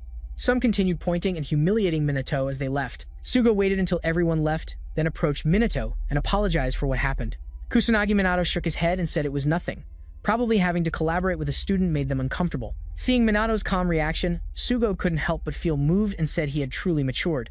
Compared to him, "What are you doing?" said Sanana Karen when mentioned, startled and trembling. She was so scared she couldn't say anything when she saw the two paying attention. Minato smiled to calm them and asked them not to worry, because he didn't care much either. Karen really felt he was like an angel. Afterwards, they got into the vehicle to head to Tokyo Tower. Minato, sitting in the back, asked curiously about the combat strength on their side. Sugo answered slowly, "There are 80 mages, mostly mid-level. Only a few are high-level mages." Minato frowned and became thoughtful. Mid-level mages can use level 2 magic, and high-level ones can use level BA. While reflecting, Sugo hesitated and suddenly said, "This sounds pretty bad, but since you can use combined level 4 magic, you are the trump card of our army." Minato narrowed his eyes and continued asking about the combat plan. Sugo replied quietly, "In this case, the battle will simply be based on using magic to overpower the magical beasts. It's not exactly a combat plan if we only face demons and beasts. It wouldn't be so bad, but with higher level creatures, like the demon general, who is smarter." Minato thought they should prepare a plan for that situation too. Just fighting hand-to-hand is not a real plan. Thinking that, he intervened, "From what I see, we don't have any support teams, right?" Sugo replied resigned that they usually go on missions wearing comfortable clothes to move. Minato frowned. "But before, there were also teams to resist magical beasts, right?" Sugo nodded slightly. "Yes, but now they are hardly used because there are very few teams left." Minato became even more thoughtful. "How can that be? Before, there were more than enough. Even though they know magic and mages are not like before, what the hell has happened in the last 55 years? From the rearview mirror, Sugo saw Minato thoughtful in the back. He also seemed to be reflecting. A while later, in the Tokyo Tower area, which was occupied by magical beasts, the last police vehicle arrived at the place. Upon getting off, Minato saw the scene in front of him. He couldn't help but feel the disaster hadn't happened yet, but the unusual number of magical beasts made him wonder what was going on. What is really happening? Some police officers who saw that scene, pale and trembling, murmured, "Is this real?"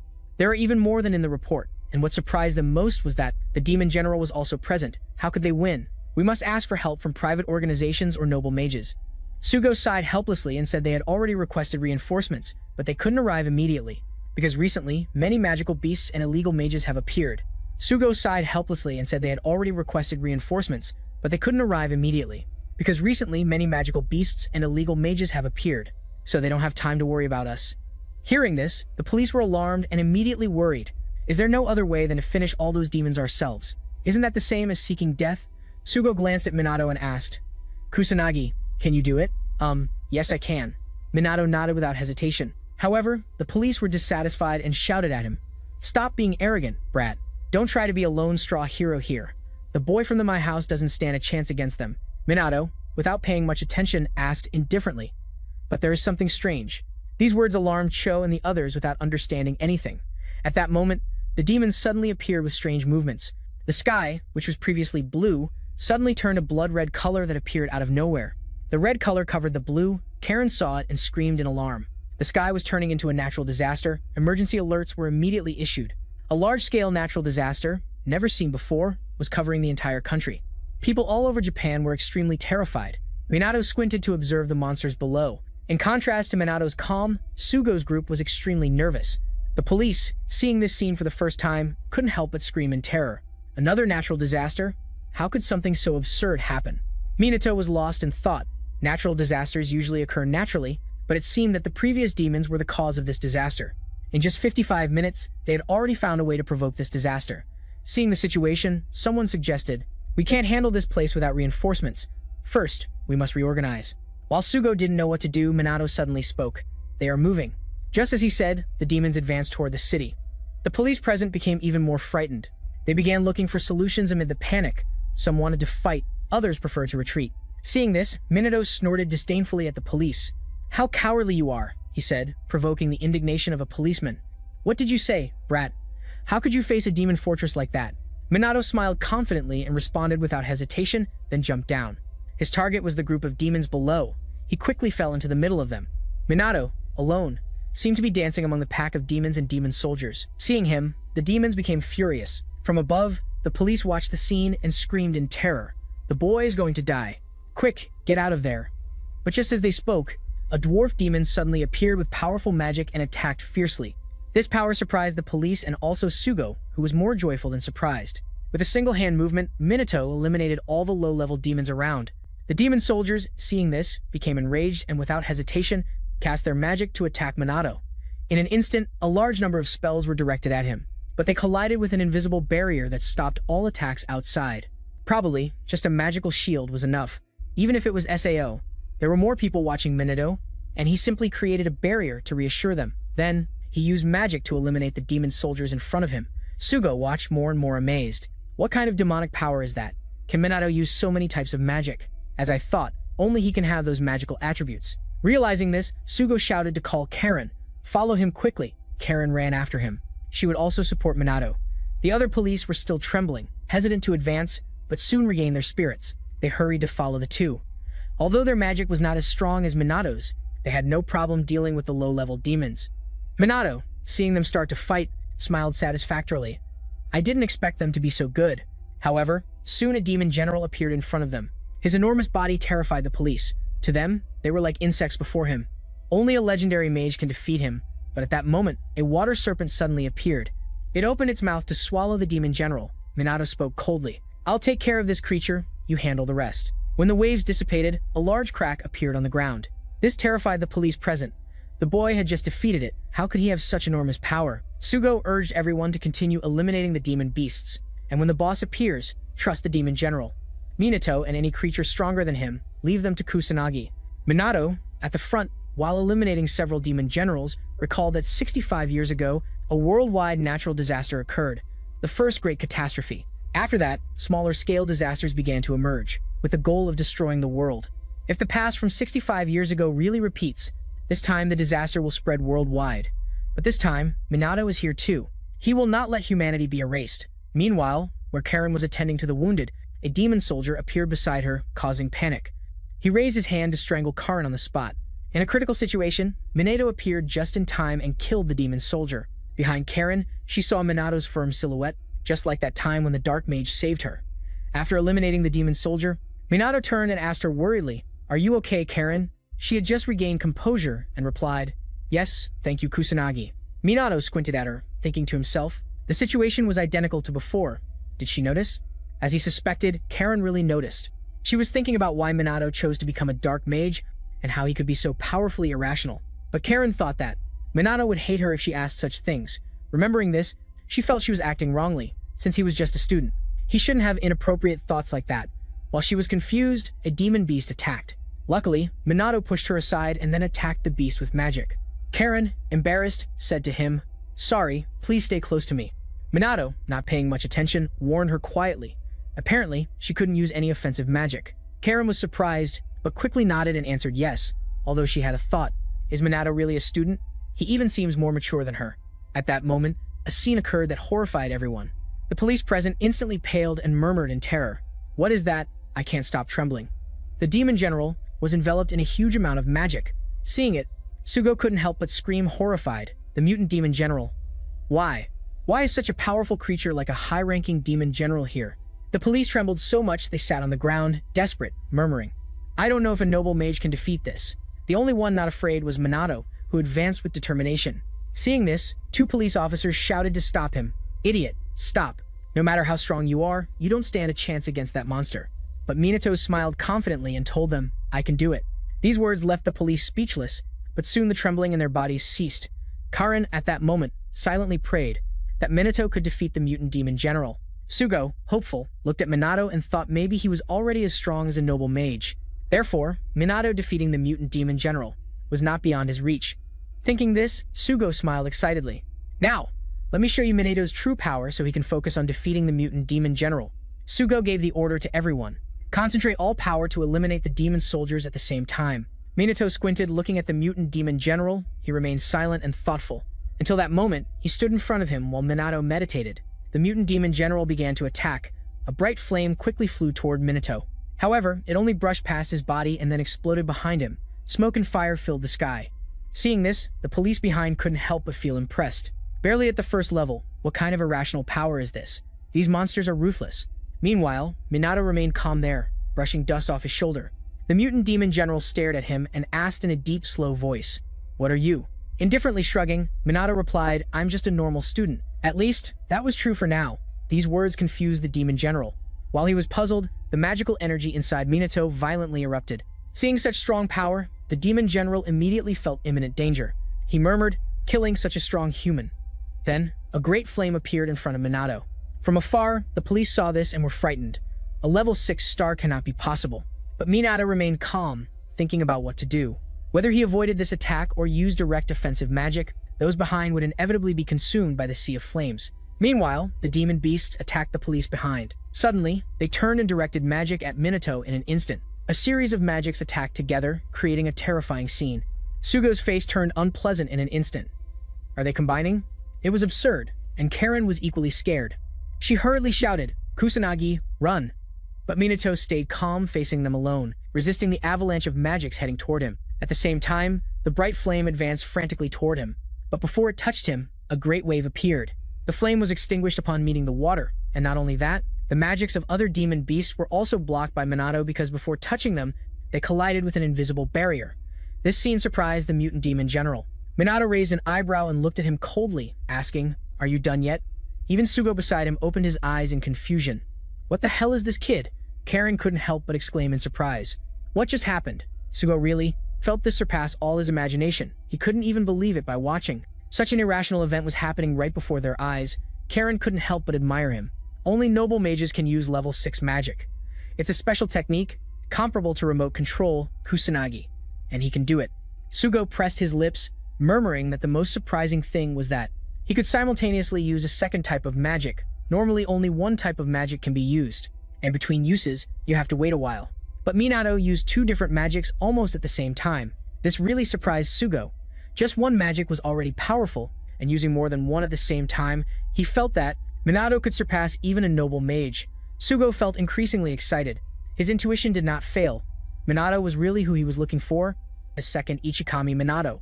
But Sugo did not know that Minato was actually the great mage who had reincarnated. At that moment, the demon general frantically ran toward Minato. Minato was not afraid, spoke calmly. "This place is already boring, let's go somewhere more fun." These words confused the demon general, who understood nothing. Before he could regain his senses, an invisible force threw him into the air. Minato used magic to throw him upward, but he quickly used magic to stay firm. Right after, he quickly flew to face the demon general and smiled contemptuously. "You seem capable of using magic too, right?" said the demon general, squinting as he looked at Minato. His voice sounded evil. "If you don't want to suffer another defeat." Pero hadn't even finished speaking when Minato coldly interrupted him. "I don't care about that cat scratch tactic you use, because up here I no longer need to hold back." Seeing that Minato was not cooperating, the demon general launched an attack. However, Minato easily avoided his attacks, and of course, the demon general did not give up. He attacked furiously, forcing Minato to slide backward. Taking advantage of that opportunity, he cast a spell. Minato slightly frowned and looked up at the sky. A fireball appeared, radiating intense heat in the air. At the same time, the demon general approached Minato a little, hesitating for a moment. Then he attacked aggressively, causing Minato to fall from the air to the ground. From the sky, the demon general looked down and roared. A cloud of dust rose from the ground. But when the dust cleared, he was surprised to see Minato standing upright, unharmed. The demon general couldn't believe it and exclaimed, "How is this possible?" Of course, Minato gave no explanation and lunged from the ground. In the blink of an eye, he appeared in front of the demon general. He smiled and said, "Looks like you can't use magic anymore, right? You only have hand-to-hand combat left, but that won't help either." Saying this, Minato's eyes became firm. Without hesitation, he charged at the demon general. Minato growled coldly, "You won't be able to defeat me." His powerful fist struck directly, sending the demon general flying backward. He couldn't believe it and murmured, "It can't be. A human fist can have an effect." Then he tried to use magic to steady himself, but couldn't. He was furious to the max. He shouted angrily, "Damn it, what are you?" Minato didn't respond but smiled disdainfully and said, "You think I only know how to use magic? Then I'll show you my exclusive technique." Saying that, Minato smiled maliciously. Around him appeared a strange magical energy, full of colors. In an instant, a power that seemed to want to devour everything exploded in the air. Seeing this, the demon general immediately became alarmed. What kind of terrifying magic is this? Even Sugo and Karin couldn't help but be surprised. What's happening? Is the boy performing something in the air? Minato paid no attention to the reactions of others and continued concentrating to release his magic. He closed his eyes, as if wanting to gather all the magical energy from the air. Only when he felt he had gathered enough did he slowly open his eyes. An evident confidence appeared on his face, and his spirit changed. The demon general became even more frightened but stubbornly shouted, "Even if you cover your whole body with magic, human attacks don't affect us." "Well, let's see," Minato laughed disdainfully. In an instant, he appeared in front of the demon general. The demon general was alarmed and tried to dodge, but it was too late. Minato's fist struck. Not only that, but he launched a series of continuous blows at the demon general. Minato's energy was too powerful, step by step pressing the demon general until putting him at a disadvantage. This scene really left Sugo unable to believe what he was seeing. He murmured confusedly, "That boy. Can he really dominate the demon general in hand-to-hand combat? Is it possible? Can a human fist cause damage to a magical being? And not only that, Minato can also injure him with magic. This really surpasses all imagination." In an instant, the demon general was covered in wounds and irritably said, "Why do human attacks have an effect?" Minato replied indifferently, "A common fist or a weapon means nothing to you, but if a large amount of magical energy is concentrated, that's different. You attack while your body is wrapped in magical energy. It's an attack that combines magic and martial arts. Minato says it can be called combined magic to facilitate understanding." The demon general grows increasingly enraged and shouts furiously, "A mere human surpasses me? That can't be." Immediately after, the demonic general frantically launches an attack on Minato. However, Minato easily dodges the attack and counterattacks, striking him with a punch to the abdomen. Just one punch pierced directly into the demonic general's abdomen, causing him to fall like a broken kite to the ground, his body landing in the center of the magical beast's area. When he is defeated, the sky returns to its original blue color. Seeing this, everyone rejoices and shouts, "The natural disaster has stopped. That boy did it." Sugoi, seeing everyone's joy, quickly warns, "No one should let their guard down. Clear out the remaining magical beasts." Minato, from above, looks down, relieved, and smiles. "We'll leave the rest to the police." Thinking this, he quickly withdraws. The magical energy around his body completely disappears in a short time. Minato returns to normal and thinking about something, can't help but smile. "It's been a while since I used combined magic. Seems like I've lost my touch." Shortly after, Minato lands, but the scene before him surprises him a bit. The police have already finished handling the magical beasts and are now lined up with great solemnity. Seeing that he has returned, Sugoi says firmly, "I truly appreciate your effort in the attack against the boss just now. On behalf of the police, thank you for your cooperation. Respectful salute, Mr. Kusanagi Minato." As soon as he finishes his sentence, the entire police force performs a formal and solemn salute to Minato. From that day, natural disasters began to strike all places around the world one after another. Thanks to the quick response of the police and mages, The natural disasters finally ceased. The tension related to them increased. Numerous criticisms from the population toward the government and police erupted. Great expectations and pressures fell on the mages as public tension grew. Some said, if we had a dark mage, it would be better. Dark mages could protect us, and thus a wave of support for them arose online. But no matter what is said online, Minato is having trouble now. It is unknown who spread the rumor that Minato participated in the battle to stop the natural disaster. Students in class surround him again to ask questions. Minato really feels annoyed. Just dealing with them is more exhausting than defeating the demonic general. Zuka, sitting beside him, sighs worriedly without stopping watching him. At that moment, the teacher enters the classroom and stands at the podium. In a serious tone, she says, "Today we will discuss the recent natural disaster event."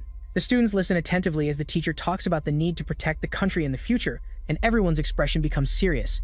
The teacher continues without paying attention and says, "We cannot rule out any possibility. You will be summoned someday, so always be prepared."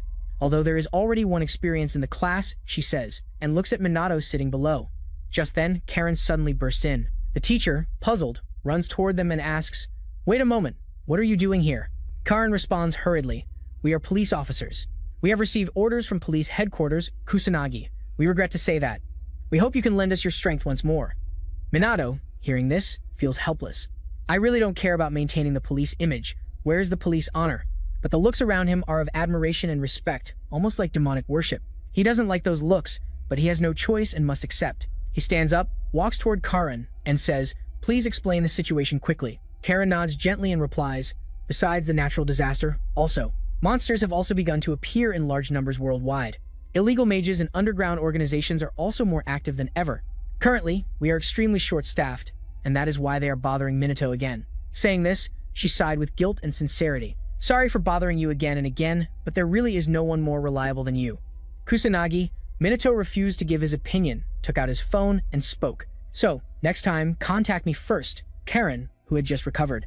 Hastily, she said, "Sorry, next time I will learn my lesson." She quickly received Minato's message. She was stunned for a moment without responding. Minato looked at her, speaking seriously. "So, what do you want me to do now?" Karen, still recovering, quickly opened her mouth. "We want you to help us clear out the monsters wreaking havoc in Harajuku." Minato nodded slightly and replied, "Okay, understood." Karen, seeing that he wanted to go, proposed, "We will drive there by car." But before she finished the sentence, she saw Minato slip beside her. He used magic to get ahead. He said indifferently, "Otherwise, it will be too late. I'm going ahead." Seeing Minato escape, the police behind were stunned. This was too fast. A while later, in the Harajuku area, this place had become a ruined zone, with tall buildings collapsed, turned into rubble, and inside them, 2 children were trapped. The smaller child hugged his brother trembling, murmuring, "Brother." The older child, although scared, hugged his brother firmly and said determinedly, "Don't worry, brother. I will protect you." At that moment, a monster jumped toward the 2 children. Despite the fear, the older child grabbed his brother's hand and they started to run, but, scared, the little one tripped and fell to the ground, while the monster's sharp teeth got closer and closer. The 2 children were almost in a desperate situation, hanging by a thread. A ray of magical energy came from afar and killed the monster. The one who intervened was Minato. He had just arrived and saw the scene. Without hesitation, he extended his hand to help. The 2 children, seeing him, simply raised their hands and the monster was defeated. Amazed, the children looked at Minato, who approached slowly. He smiled and praised, "You have been very brave, really amazing." But right after, he saw a doll fall to the ground. He reached out to pick it up and asked curiously, "Is this yours?" The little boy immediately replied, "Yes." Minato clearly saw the light of admiration in that child's eyes. He couldn't help but smile. Finally, Minato spoke slowly, "I will protect both of you." Then he ran back to the battlefield. The children lowered their heads and thanked him, but he disappeared in an instant. It's unknown if he heard them. The little one hugged the doll tightly with a face full of reverence. Minato ventured deeper into the city. The battle here was even more chaotic than at the Institute because there were still people fleeing. He couldn't use magical bullets. Minato could distinguish between beast magic and human magic, but he couldn't detect those without magical power. The only way to save people was to patrol the area. While Minato was thinking this, the magical police team had already arrived. The leader shouted to get his comrades' attention. "Focus on eliminating the beasts. Leave civilian evacuation to the fire department and the army." At that moment, a police officer noticed Minato, looked up, saluted, and shouted, "Kusanagi." Minato squinted and looked down. He recognized that police officer. Wasn't he the one who appeared during the disaster at Tokyo Tower? Recognizing a familiar face, Minato jumped down and the police officer ran to him and said, "So you came to continue the mission? You really help us a lot." Minato, tired of small talk, got straight to the point. "What's the situation?" The police officer replied immediately. We haven't evacuated even half of the civilians yet. The situation is so severe that they can't reach the east. That area is full of monsters." Hearing that, Minato said, "Then I will go check that part of the city." Having said that, he lifted his foot and ran off. Officer Kia quickly warned him, "There are also reports of illegal magicians there, be careful." However, he knew that well. "I'm just saying that, but worrying about you is useless," he thought. Then, the officer looked toward his comrades behind, those who were not present during the Tokyo Tower disaster. For the first time, seeing Minato act to eliminate the demonic beasts, they were extremely confused. Who was that young man really? He wiped out the creatures in the blink of an eye. Officer Kia smiled slightly, indifferently, and said, "Maybe he just appeared to help us in this chaotic moment." Elsewhere, to the east of the city, Minato was using level 6 magic to eliminate a large number of demonic beasts. But there was something that made him think. The appearance of a demon clan captain outside of a great disaster era was something that shouldn't happen, not even years ago. The demonic beasts were becoming more numerous and, moreover, were getting stronger. The situation had exceeded the limit that even Minato could handle easily. If they didn't start taking precautions now, everything could get out of control.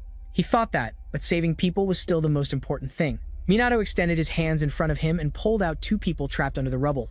Then, he handed them over to the firefighters and ran again. He had several plans in mind, but he wasn't sure which one to choose. Thanks to Minato's help, many trapped people were rescued. When the situation improved a bit, Karen arrived with a group. Minato paid no attention to them and continued saving people. Thanks to him, almost the entire city population had been rescued. The police, very grateful, took Minato's hand and said with a smile, "Thank you, Kusanagi, you've helped us a lot. Thanks to you, we have reduced casualties." Minato shook his head and said, "No. That's thanks to the police and firefighters. I only did simple tasks." Officer Kia, seeing his reaction, was stunned for a moment, then lowered his head and said solemnly, "I really apologize for what happened before, Kia. Because of our immaturity, I hope you don't take it the wrong way." Seeing them like that, Minato sighed resignedly and said, "Don't worry too much about that. You're too mature." That made those who had felt uncomfortable before only able to thank him again and again. Karen, also moved, said, "Thank you so much, brother. I'm really sorry for relying on you so much, Kusanagi." Minato, being just a student, rejected the idea and said, "It doesn't matter. I was the one who agreed to help." Just as he said this, he suddenly became serious and added, "But what worries me is that not only are there many, but all of them are extremely strong." Karen nodded in agreement. "That's right. We have to make a plan to face the beasts and the disaster." Veteran Sugo was also acting, but while they talked, 2 children suddenly approached them. Seeing the children, Minato smiled, happy that they were safe. At that moment, the younger child asked innocently, "Are you the great sage?" Upon hearing this, the older child quickly explained, "Sorry, brother, I really like the great sage." Minato paid no attention and carefully observed the doll the child was holding. If he wasn't mistaken, that was his image from a past life. Minato smiled slightly. Clearly, he was quite pleased. Then he nodded and replied, "Yes, I am the great sage, I know." The child's eyes lit up excitedly and exclaimed, "Before, when you were Ichikami, Minato." Minato was very annoyed at having been turned into a doll and asked the person beside him, but that person paid no attention and said cheerfully, "Not just dolls, there are also cards and keychains." Minato sighed resignedly. No one in their right mind would want those things, but Kia was firm and said enthusiastically, "The great sage is the support in everyone's heart. These things are indispensable for children." Minato still didn't understand until Kia shouted directly at him, "You're wrong. It's not just 55 years. Even in 100 years, he will still be saving humanity. That's why, please, let Ichikami escape from the past." Minato smiled slightly. It seemed those words were true. But simple dolls don't have the power to save A. Even a great sage like you is still needed. At this moment, elsewhere, in a city bar, a group of people gathered there to report on a dark sorcerer. The man sitting in the main chair was Kuroi Akudo. He was the leader of the Black Rebellion organization. After hearing the report from his subordinates, he gritted his teeth and said angrily, "An illegal sorcerer who doesn't belong to any association. Does that mean there's a bastard who dares to oppose me, right?" The subordinates, hearing his angry tone, trembled with fear, sweating cold on their foreheads. Stammering, they replied, "Yes, sir." Akudo gave the order coldly, "Find out the true identity of that dark sorcerer. I don't care if you have to use military forces." The subordinates immediately fell silent. A man with glasses suddenly stood up. He was the manager of the Kabukicho area, Kagasuji. He smiled and asked, "What if he refuses?" Akudo laughed coldly. "Can we kill him?" Suji replied with an evil smile, "Only after torturing him. I'm looking forward to that moment." Suji, hearing this, felt even more satisfied and said maliciously, "Tomorrow, Minato's group, as usual, will train at the Mizuha family mansion." During the break, Ruka suddenly asked suspiciously, "By the way, Kusanagi, how much magical power do you have now?" Zuko was also a bit curious. It could be around 100,000 or maybe more, perhaps about 500,000. If it's Minato, that's very likely. While everyone doubted, Minato calmly replied, 99,990,000. That number left the three speechless. Ruka was completely stiff. The three couldn't believe it. Ruka muttered under her breath. Even Ichikami and Minato barely reach 1,000,000. Hearing this, Minato frowned. Ichikami and Minato's magical power is only 1,000,000? Zuka immediately responded, that's why they say. 1,000,000 is the maximum limit of magical power. Ruka asked in surprise, you really didn't know? It's common knowledge. Minato did not respond. Don't you think your magical power in your past life was only around 1,000,000? You have to search the internet to verify it. Thinking this, Minato quickly searched for information online, but after a long time, he found nothing. Minato sighed helplessly. I've already forgotten how to use this brick. Even if it's annoying, just leave it. Just then, Minato's phone suddenly rang. It was a call from Sugo. He answered quickly, asking curiously, hello, what's up? On the other side, Sugo responded hurriedly, sorry for calling suddenly. Are your friends there too? Minato nodded, yes, that's right. Sugo remained thoughtful and said, can I use the speakerphone? Minato, who is a bit clumsy with technology, didn't know how to activate the speakerphone, so he asked Zuka for help. Quickly, Sugo's voice came out of the phone. To face the storm and an abnormal number of magical beasts, we have decided to form a special hunters unit. These magical beasts will be hunted by the special mage unit, and I want to propose Minato as the leader of this special unit. The three, including Zuka, were stunned. They didn't know how to react. Zuka thought that if someone considers themselves a mage, they definitely must earn that title. There was no way Minato would refuse. But Minato refused without hesitation. Zuka didn't wait for Sugo to ask again, and shouted, why? Why doesn't Minato understand why you're upset? Sugo, on the other side, intervened. Let me explain first. Minato slightly frowned and muttered, well, tell me, what's going on? Sugo explained slowly. First, currently, there are too many problems happening at the same time, but there is not enough staff to solve them. Besides, the current situation is that we cannot clean up the magical beasts alone. Minato frowned upon hearing this, thinking it was because the current rank of the mages was low. You thought and then asked hesitantly, what about the noble mages? Sugo from over there quickly replied, the head of the Mizuha mage family. Homura and Kaichi have not yet returned from the overseas meeting. Only the Fuyuka family remains, but things are a bit complicated. Minato raised his head and looked at the two Mizuha sisters, and thought, I still haven't met your parents, right? Zuka opened her mouth and said, I have been away from home for quite a long time. Minato nodded in understanding, saying nothing more. Sugo, on the other end of the line, kept talking. The members will include more than 12 police officers and some academy members, including Mizuhazuka, Mizuharuka, Katsuragi Ryuji. I propose these three people, he said, to assign them complicated matters such as permits or negotiations. All Minato has to do is focus on training and leading the mages within the unit. Of course, you will be rewarded. Seeing that Minato did not respond, Sugo hurriedly stood up with a somewhat pleading tone. I beg you, I can only count on you, Kusanagi. Please accept to be the team captain. Minato heard the urgency in his voice, sighed resignedly, and finally agreed. All right, I'll do it. Sugo was instantly delighted. Really, the three Yuka girls were also enthusiastic and accepted. They had no reason to refuse, and also did not want Minato to handle everything alone. Minato was still a little worried, but surely there would be no problem. Besides, you can train them again. The wave of public criticism began to turn towards the Fuyuka mage family. Besides neglecting their responsibilities during the disaster at the Magic Academy last time, the management against magical beasts was also very slow. The head of the Fuyuka family, upon hearing these criticisms, became deeply enraged, gritting his teeth and cursing the idiots. Do they think noble mages are useless fools who only do nonsense? At that moment, there was a knock on the door, and he ordered them to enter. The butler entered and lowered his voice to report. Permission, sir. I have received a document from the city police. The head of the Fuyuka family frowned. He looked at the document in his hand and murmured, notification of the creation of a special mage team. These incompetents also want to do useless things. Huh. But right after saying that, he suddenly thought of something, smiled disdainfully and said, wait a moment, that is enough to silence the common people. Call my stupid son here. The butler immediately nodded and left. The next morning, at the police headquarters, following Sugo's suggestion, there was a meeting convened by the Central Division of the Special Unit. Of course, Captain Minato also attended.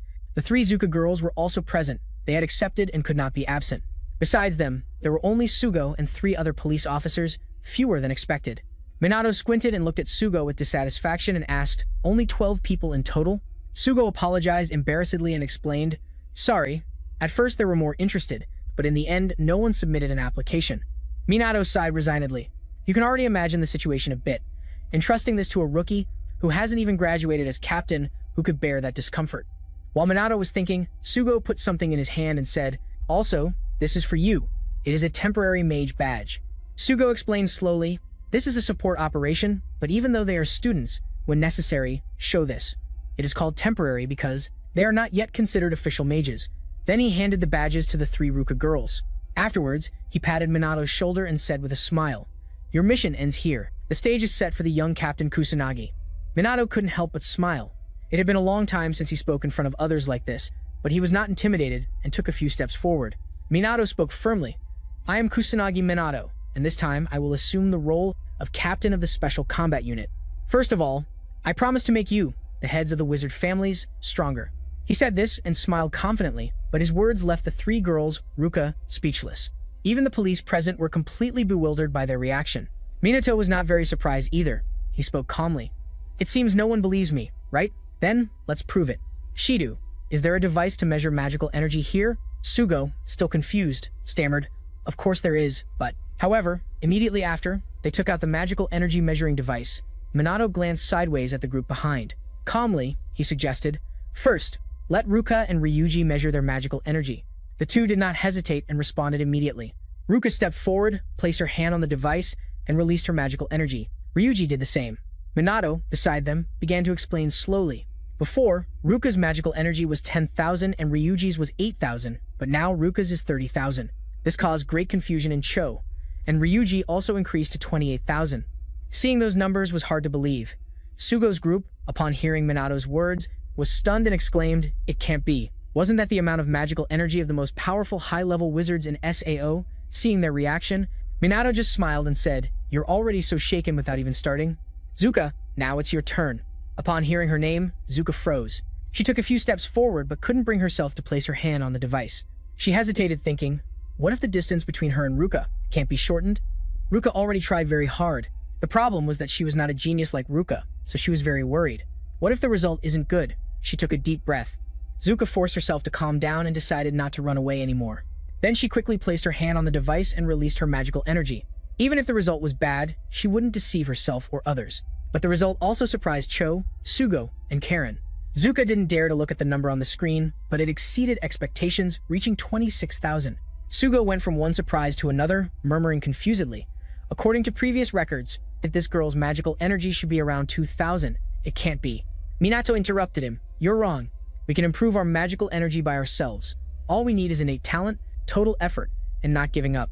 He said this while looking at Zuka with admiration. "I'm very proud of you. You did very well." Then he patted her head. Seeing the result, 2 tears rolled down Zuka's cheeks.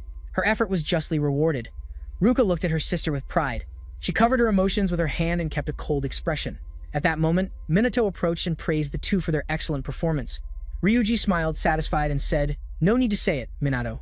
Minato ignored him and addressed Zuka. "Just as I expected from you, Zuka." Zuka, without much emotion, responded indifferently, "I am a member of the Mizuha clan. This is nothing. I don't need your praise. But still, I wanted to do it. You did very well." Minato insisted on praising her and patted her head again. Ryuji was stunned. At first, he thought Minato was a boy insensitive to the world. But now, surely he doesn't even know how to spell the word fear. Even Zuka was completely bewildered. By the gods, Zuka, you're going to get angry. But, contrary to what they thought, Ruka pulled her hand away from Minato with a slightly annoyed tone and said, "I'm not a child." Minato didn't pay much attention and nodded.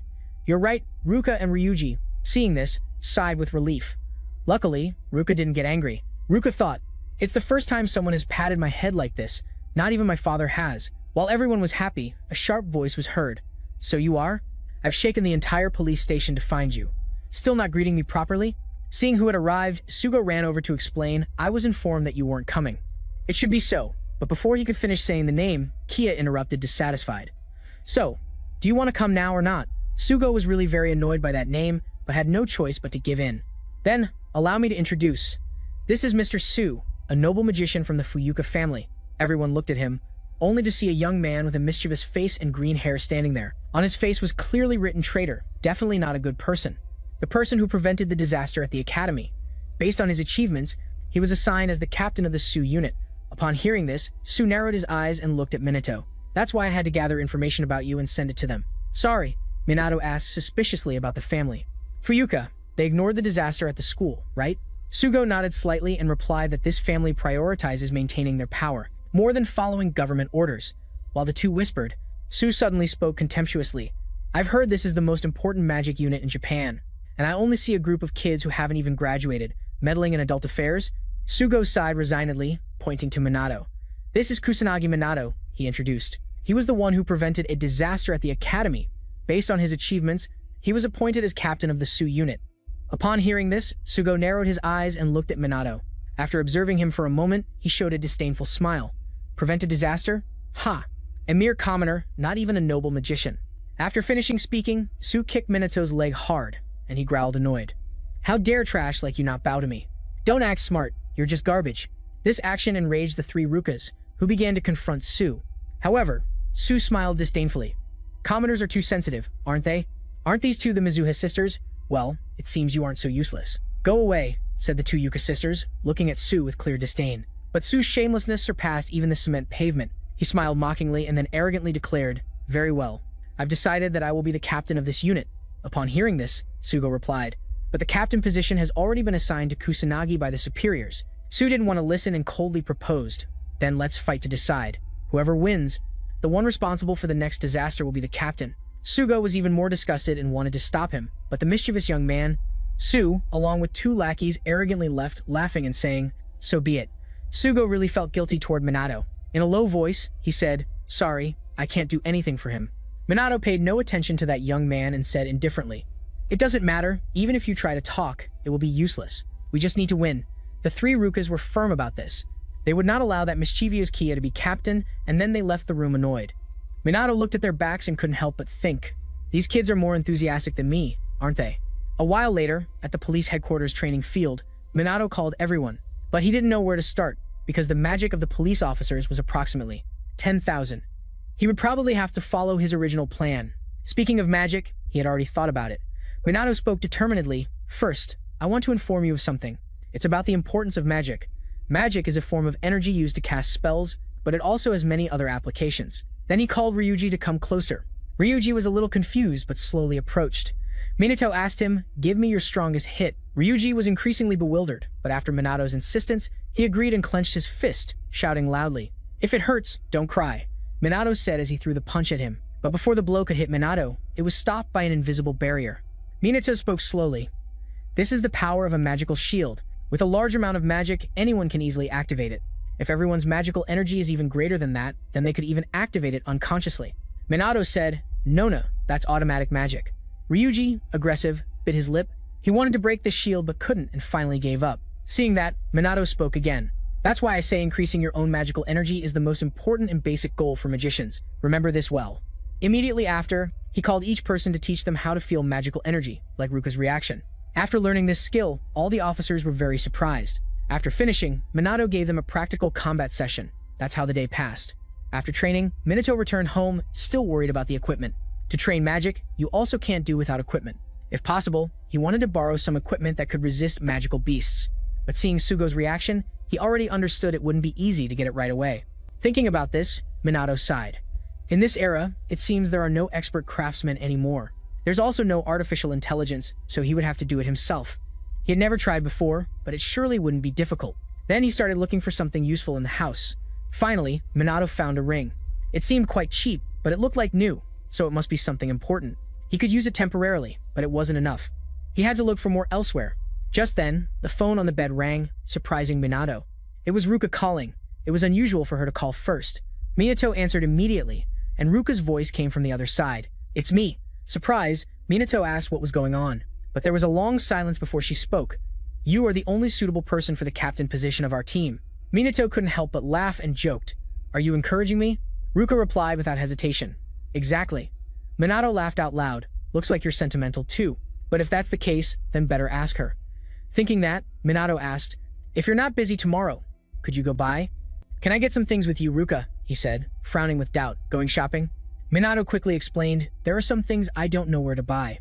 She asked again, So Zuka and the others will come with you too? Minato shook his head and replied, No, just the two of us. It doesn't make sense to go as a group. Hearing this, Ruka was a bit surprised and asked confused, Just the two of you? Minato didn't see a problem either and asked, What do you think? Ruka thought for a long moment without answering. Until Minato thought she wouldn't answer, she suddenly spoke. I have nothing to do, Ruka said. Minato immediately cheered. You're my savior, then where should we go? Ruka quietly suggested. Harajuku, maybe you'll find what you need there. So, the two agreed to meet tomorrow at noon at Jie's house to chat a little more. Ruka hung up the phone and looked intently at her cell phone, with an expression showing she was thinking about something. Meanwhile, Minato was very happy and thought, this way I can buy enough rings for everyone. Should I try making a magic resistance team against beasts right now with this? Thinking this, he began channeling his magical energy into the ring. At the mansion of the two Mizuha sisters, Zuka arrived at Ruka's room door and called out loudly, Sister, dinner is ready. But no one answered, so she frowned and murmured, why isn't she answering? Could she have fallen asleep? That's not like her. After hesitating for a moment, Zuka decided to push the door and enter. Can I come in, sister? Upon entering, she saw Ruka trying on clothes, which surprised her a bit. Ruka also heard the noise and, somewhat confused, turned her head. When she saw Zuka standing there surprised, she frowned and asked, What's wrong? Zuka reacted and quickly apologized. Sorry, dinner is already over. Ruka nodded slightly and cut in. Come right away. Zuka ran off thinking, I've never seen Ruka this excited. Is she going out with someone? Who could it be? Could it be Minato? The next day at noon, at Jie's house in Harajuku, Minato was already waiting there, suspecting that Zuka had followed Ruka and was running toward that place. But fearing Minato would discover her, Zuka hid her magical energy and didn't get too close to them. Feeling that her behavior wasn't right, Zuka sighed resignedly. Why do I have to follow them like this from afar? While Minato waited, he saw Ruka approaching, looking different than usual. Today she wore tight jeans, a sleeveless crop top, and a khaki jacket over it. She looked very lively and everyone who saw her couldn't stop staring. Without paying attention, Ruka approached Minato and asked, Did you make me wait? Minato shook his head and replied, No, I just got here. People around, seeing them together, started murmuring and some even thought Minato was Ruka's boyfriend. Zuka, hiding to the side, heard this and was alarmed.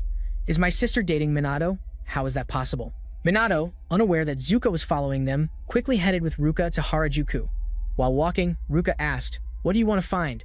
Minato calmly answered, Rings, and a lot of them. Hearing this, Ruka hesitated and asked, To give as gifts? Minato nodded, More or less, I need many. Ruka was surprised. Many? To give to a lot of people? Minato didn't think much and naturally admitted something like that. Ruka, on the other hand, thought it over quite a bit. She reminded him annoyed, In Japan, we have the culture of one spouse only, you know? Minato looked confused and murmured, I see. Ruka turned around and with a serious expression said, If you want to buy many, look in low-cost stores. They're the most suitable. Also, I know a place like that. Minato cheered hearing that. Perfect, I'm counting on you then. So, the two quickly went to a jewelry store to look for rings. Of course, Zuka was also following them. Not finding what they wanted, Minato and Ruka went to a street vendor. After walking for a while, they returned to the jewelry store. Ruka, in front of the door, sighed resignedly. A ring that is durable, affordable, and not too flashy. I didn't expect it to be so hard to find a ring that meets these criteria. Minato came in, and after a long time choosing rings, finally said, I found one that's suitable. It looks good, but something still feels off. This is already pretty expensive. Meanwhile, outside, Zuka found a cafe. In front of the jewelry store, she silently watched the two of them. Minato, what's bothering you? What are you whispering about? And why are you two so close? Inside the jewelry store, the employee quickly came out to assist. Hello, how can I help you? If you're looking for a ring to gift your girlfriend, we have a promotion. Hearing girlfriend, Minato immediately wanted to object. No, she's not. But I haven't finished speaking yet. Ruka frowned and said, I'm not his girlfriend. Hearing this, the employee felt awkward and said, I sincerely apologize. Please feel free to look around. Then he turned and left, leaving Ruka confused. Minato sighed resignedly. A while later, at a restaurant, Minato sat down and started complaining. I've walked too much. I'm exhausted, especially in crowded places. After all this effort, I still haven't found anything. Are you thinking about reconsidering your criteria? Should I rethink my requirements? Minato noticed Ruka's expression wasn't good. After a silence, Ruka hesitated and murmured, I'm not good at expressing my feelings. You know me and how I am. Minato was a bit startled but quickly reacted and nodded. Yeah, that's true. At the same time, Zuka, who was nearby, overheard Ruka's confession and was surprised. At that moment, Ruka lowered her voice and said, I can't even have close contact with Zuka. You should invite Zuka out and keep her company. Going with you alone would just be a hassle. That's not true.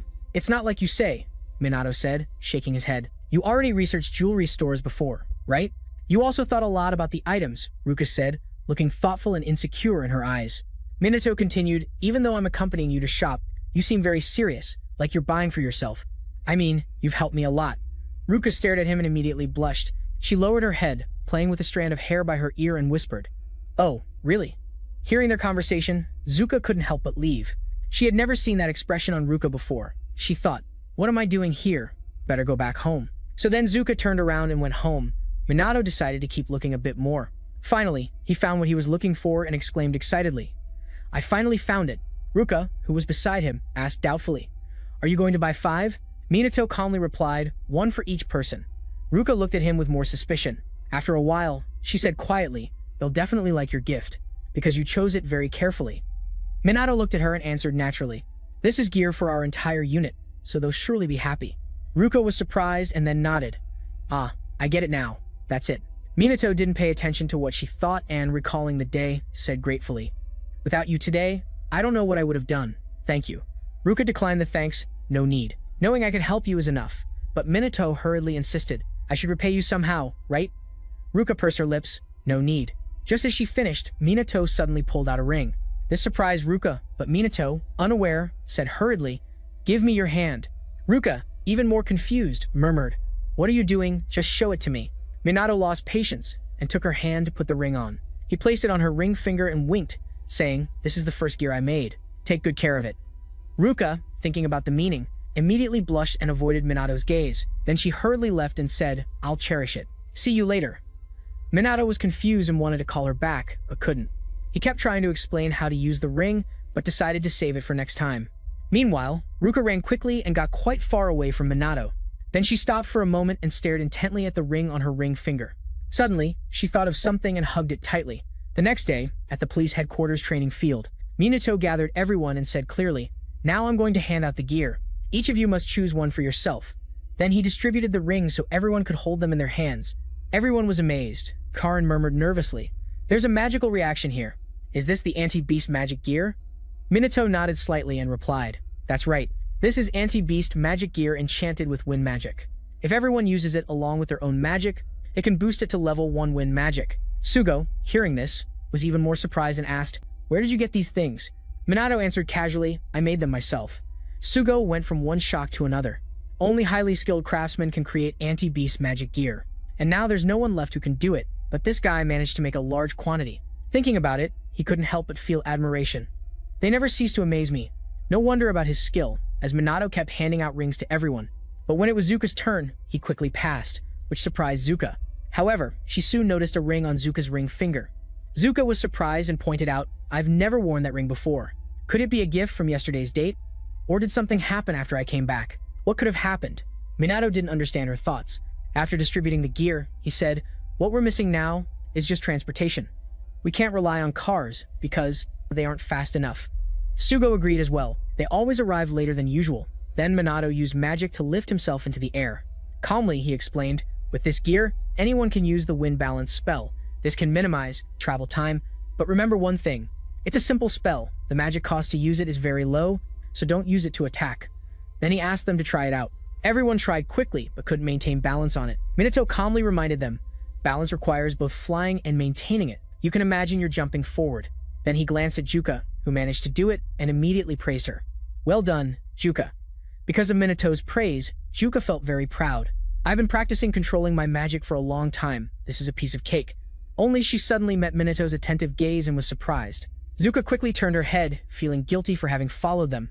That feeling haunted her. While Zuka remained distressed, Minato suddenly asked, "By the way, I want to ask you something. You know a lot about Ichikami, right?" Zuka nodded softly. "Yes, he's the one I admire most." Minato narrowed his eyes and asked, "Is that person strong?" Zuka answered naturally, "His magical power is about 1 million, and he can use many types of spells. He died in the battle against the Demon Lord during the Great Disaster." Minato asked doubtfully, "What happened to the mages after that person died?" Zuka explained slowly, "At that time, there were few mages capable of fighting left. The Mizua clan contributed greatly. At that time, almost all information and data about magic were destroyed and nothing remained. That's why our clan's ancestors had to rebuild the magic system from scratch." Minato frowned slightly. According to what he remembered, the number of mages who died was quite high, but the data and information should have survived because he stored them in many places as a precaution. However, knowledge of modern magic is still very basic and has many gaps. The magical power is also incredibly low. Is this due to changes in the era, or did someone do it on purpose? Seeing that Minato said nothing, Zuko looked at him doubtfully and asked if he was okay. Minato flinched slightly and shook his head, replying, "Yes, I'm fine." Juka, still worried, hesitated before speaking. "If anything happens, tell me, okay? I might not be able to help, but..." Before he could finish, Minato smiled softly and interrupted him. "Just worrying so much about me is enough. Thank you very much. You've helped me a lot." Minato knew that Juka wouldn't tell anyone what she had asked him. However, he still couldn't solve the Dark Sorcerer issue and feared involving her would only get her into trouble. That's why he probably shouldn't mention it so often. Thinking about that, Minato suddenly smiled. If Juka knew you were Ichikami Minato, she'd probably faint for days, but Juka thought Minato didn't tell her because he didn't trust her. "So, if I were stronger, what would happen?" Juka suddenly became determined. "I'd definitely give it my all." A week later, still at the police station training field, Minato was leading the entire unit in preparation exercises. Fire! Immediately, the whole team began attacking Karin. Now they could use level 2 holy magic, and Sugo could already use BA level magic. Ryuji had also improved. He could now use level 4 magic. The two Mizuha sisters combined their powers. Together, they created level 4 water magic. Minato was very satisfied. The entire unit's capability had increased considerably. Even Karin could now use magic to defend herself.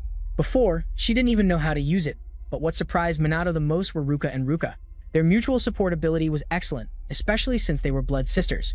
Not only Minato, but Juka was also amazed by their current skills. The destructive power of the Mizuha sisters' magic was enormous. 2 huge craters appeared on the ground. Juka recalled past events. She was so happy she was jumping for joy. Seeing this reaction, Minato couldn't help but smile. Then he spoke. "Well done, everyone. But don't get overconfident just because your skills have improved. Your level doesn't depend solely on the magic you use." Then he asked Ruka to use level 4 magic against him. Ruka immediately nodded, saying, "Understood." As soon as she finished, she launched a magical attack at Minato, but he remained calm. When the wave of water came close, Minato simply waved his hand.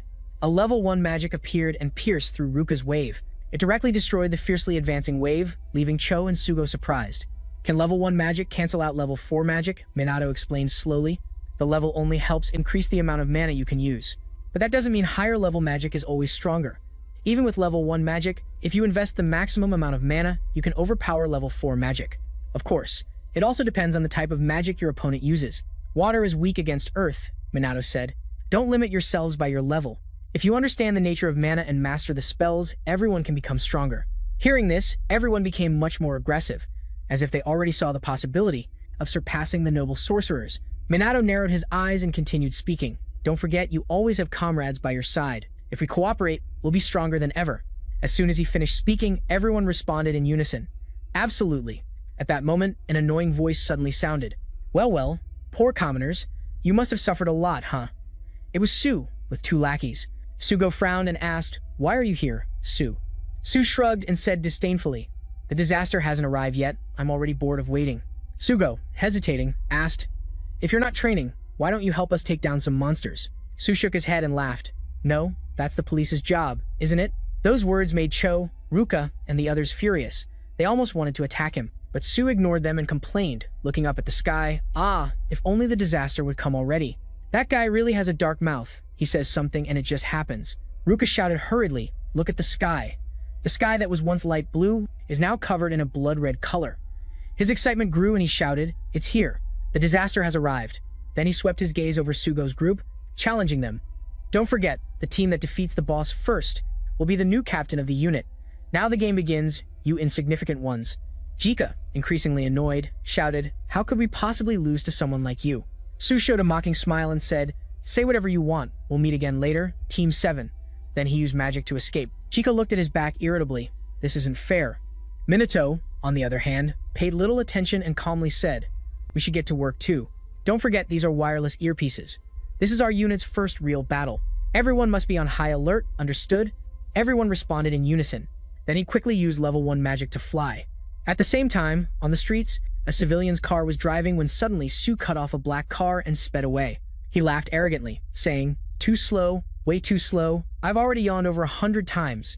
Behind him, Ruka chased at full speed.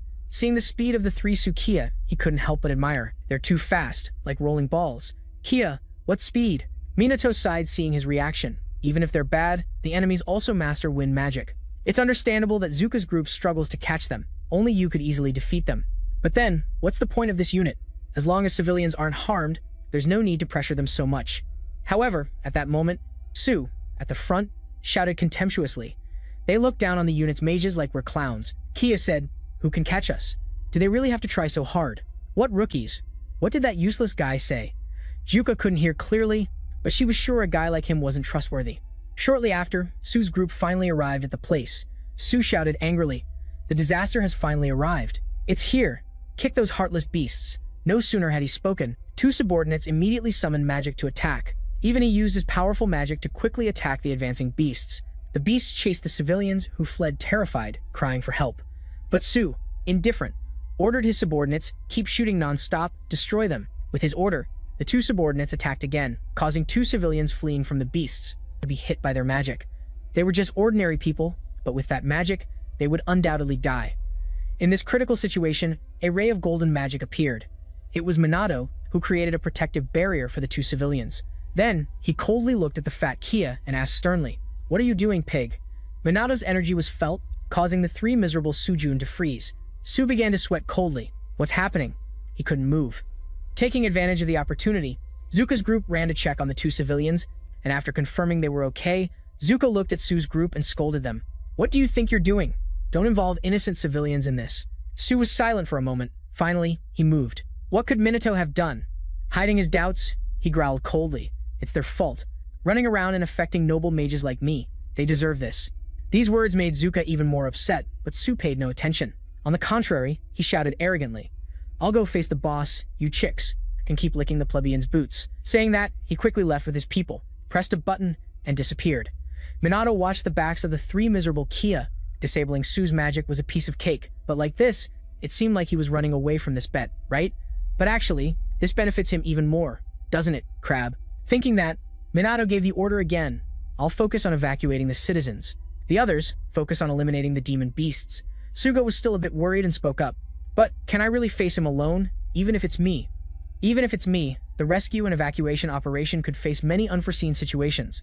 Smiling involuntarily, Minato spoke confidently. "I'm the captain of this special unit." Suga was surprised and suddenly let out an audible laugh. Then embarrassed, he said, "What a stupid question, right?" At that moment, Zuka shouted loudly, "We can't depend on Minato alone. Let's go down and eliminate the demon beasts." Minato, seeing their enthusiasm, also cheered. "Come on, let's bring home the victory. Any orders?" Everyone quickly charged into battle, starting to use magic to eliminate the low-level demon beasts. Zuka was extremely confident in her abilities. She could easily kill the low-level demon beasts and soldiers. Zuka could eliminate them as easily as if it were a piece of cake. Before, Zuka was scared and couldn't do anything, but now she could take down the demon soldiers by herself. She really had become much stronger than before in another way. Minato climbed to the rooftop of a building and used his magic to detect that there was still a lot of magical energy. From his side and the demon beasts, it was all mixed together. It seemed many citizens wouldn't be able to escape. The rescue operation wouldn't be easy, but that's what others think. But you don't think that way. Immediately after, Minato jumped without hesitation. He rushed like the wind, while Sugo's group was also eliminating demon soldiers. Zuka's group was no exception. Everyone was very focused. Then, suddenly, a huge amount of powerful magical energy appeared. This scared Zuka, and she shouted, "What kind of magical energy is this?" While everyone was confused, a demon general appeared from afar. Sugo also felt that magical energy and ran with his subordinates toward the final boss. "It's me, and I'll show you what true level 4 magic is." Sugo's subordinates tried to warn him, but the enemy was a demon general. You can't defeat him with just level 4 spells, but Sugo arrogantly spoke with pride. "Who says I can't? I've never really faced a demon before." "Are you sure about that? I'm a noble mage. I'll definitely win." As soon as he finished speaking, he invoked a level 4 spell and launched a magical attack. But the demon general showed no fear and also invoked his own magic. A fiery glow appeared quickly. The fire met the wind and became even brighter. Meanwhile, the opposing side was consumed by the flames. Seeing this, Sugo's face turned pale, bloodless, and he began trembling while murmuring, "Has my supreme magic been nullified?" But the fire was already heading toward them. Seeing the situation worsen, Sugo grabbed his pants and ran away. He ran through the civilians as the fire got closer and closer. Luckily, just before the civilians were consumed by the flames, Minato appeared. But he hadn't had time to act when a wave of water came from afar. In an instant, it extinguished the fire. The ones who intervened were Luca's group. Minato smiled, satisfied. "Not bad." Fat Sugo ran away, dropping his pants. He finally found a place to sit, but it didn't take long before someone approached. The person who came was Zuka, with a rather serious expression. Ella gritted her teeth and asked, "Why did you put the civilians in danger?" Sugo replied coldly, I already told you, if they don't want to run, it's their fault. If they dare to stand against a noble mage, they must accept the proper punishment, death. But just as he finished speaking, Zuka raised her hand and delivered a sharp slap that echoed across the empty ground. The slap sent Sugo flying several meters. Still annoyed, Zuka scolded him. Noble mage, you're just a fat pig with no sense of honor. Sugo, still stunned, trembled sitting on the ground, unable to believe it, murmured, You dare slap me? Slap a noble mage? Zuka snorted with contempt. It doesn't matter if you're a pig without dignity, go eliminate the rest of the demon beasts. Then they ran quickly, ignoring Sue's continuous shouting. Minato, from afar, was rescuing people and couldn't help but feel moved seeing this scene. Oh, this place is so noisy. Here, in a place full of demons? But I have to admit, they recover their spirits pretty fast. That's good. It seems there are still many citizens who need help, and you should also pay attention to the Demon Lord. The Demon General really appeared here. We must defeat him so the disaster ends. At the same time, inside a ruined house, 3 subordinates of Bun Leo Shu were hiding. The subordinates kept advising, We have no chance to win against those demons. It's better we retreat, said the young master, biting his lip with determination. Su gritted his teeth and thought to himself, Those demons really are very strong. Even for him, defeating all of them won't be easy. But Su suddenly thought of something and spoke hurriedly. Hey, wait, what if we wait for them to weaken all the demons? Then we wipe them out completely. How about that? Hearing this, 2 subordinates reacted enthusiastically. As always, the young master is smart and insightful. The young master Su smiled proudly and said, All right, now just rest here and wait for the opportunity. Outside, Ruka's group was facing the demon general. The amount of demonic energy he emits is enormous. Zuka doesn't know if they can win. But no, they must win right now. Ryuji shouted loudly, Let's attack fast and win soon. Everyone summoned their demonic energy in unison and attacked the demon general. Waves of water and furious lightning were unleashed, producing constant thunderous sounds. Ryuji anxiously watched through the smoke and murmured, Is it possible? But when the smoke cleared, the figure of the demon general appeared, remaining intact. Without even a scratch, everyone's faces turned grim. Ruka pressed her lips and murmured, What we need now is a level 4 spell or enough demonic energy to destroy him. At that moment, the demon general began to use his fire magic. A blazing flame shot out quickly, with heat that seemed to devour everything. Seeing it, Zuka's group ran. Zuka narrowed her eyes watching the flame. She couldn't help but feel impressed. It was even more terrifying than last time. He might even have double the demonic energy she has. The power difference is too great. They can't defeat this thing. What can we do? While they didn't know what to do, suddenly they heard Minato's voice in their ears. It seems you're having trouble. Here are some tips. Coordinate well. Minato, from afar, was observing and it wasn't time to act yet. They heard his words. Zuka shouted, But we're already doing that. Minato explained calmly. Combine everyone's strength in the purest possible way. The key lies with you and Sister Zuka. Zuka, increasingly confused, asked, What do you mean? But Minato didn't explain further and cut the connection. Figure it out yourselves. Jika wanted to say more, but the connection was cut. At that moment, she felt a threat approaching. It was the demon general's flame launching toward her. Ruka and the others quickly used magic to defend themselves. Ruka said, Kusanagi's words must have an important meaning. We have to think together, said Zuka, frowning. As Ruka said, Minato has always led everyone, so what should we do now? She stayed silent, thinking quickly. Then Zuka spoke. Her magic is very powerful, but it takes a long time to cast. First, let's take down her minions while avoiding her attacks. She suggested that Sugo and the others focus on the east, and the 3 of them would handle the west. She will give the signal when the demon attacks. Sugo and Karen were a bit surprised, but they quickly reacted and both nodded, saying, Understood. Then everyone followed Zuka's instructions as she waited for the demon general's next attack. As soon as he raised his hand to cast magic, Zuka shouted, Get ready. The countdown began, and just as it reached the last second, the flame was unleashed. Zuka shouted, Run now, according to her orders. Everyone used level 1 magic to escape. Minato watched the scene from afar. He couldn't help but be surprised. So Zuka is taking command? He thought Ryuji or Zuka would do that job, but she is fulfilling that role well. At the same time, after giving the order, everyone fled from the demon general's demonic fire. Zuka was exhausted, panting. The current magic and mana level wasn't enough. What to do now? While confused, she tried to remember the words Minato told her. What did Minato say that time, or did Zuka misunderstand? But she wasn't sure if this method would really work. She hesitated for a while and decided to take the risk. Immediately after, Zuka stepped forward and determinedly asked everyone, Please, lend me your power. From afar, Su silently watched Ruka's group. He murmured to himself, What are these guys planning? It didn't take long before Ruka's group had a strategy. Following Zuka's proposal, the 2 sisters stood at the front line of battle. Sugo and Ryuji were behind, and at the end, Karen with 2 more police officers. Sugo, still doubtful, asked, Are you sure we can pull this off? Zuka gently shook her head. I don't know, but we have no other choice. Ruka, on the other hand, was very confident and said, I trust you. Ryuji also spoke with determination. We just have to try. If it doesn't work, we'll find another solution. At that moment, the demon general summoned level 5 magic. A demonic fire, like a huge fireball, appeared and instantly covered the entire sky. Its heat spread quickly and also affected Su's group. Su pressed his lips and murmured, These ignorant plebs are dragging us all down. But his subordinates exclaimed, Sir, look at that. Su was startled and turned his head. Fear instantly appeared in his eyes. What he saw was Ruka's group advancing straight into the demonic fire. Karen had summoned level 8 holy magic. In an instant, the holy magic covered Ruka and the others' bodies. Minato, from afar, smiled seeing this. Not bad at all. It will be hard for them to avoid level 5 magic, so Karen will help reduce some of the attack's damage. A smart move. As for Zuka and Ruka, they will be in charge of attacking. The combination of these two Mizuha sisters will create high-level water magic. Minato nodded, satisfied. Exactly. If individual strength isn't enough, the solution is to combine. That's also the basis for creating the ultimate blessing. Thus, they effectively created supreme level 6 water magic.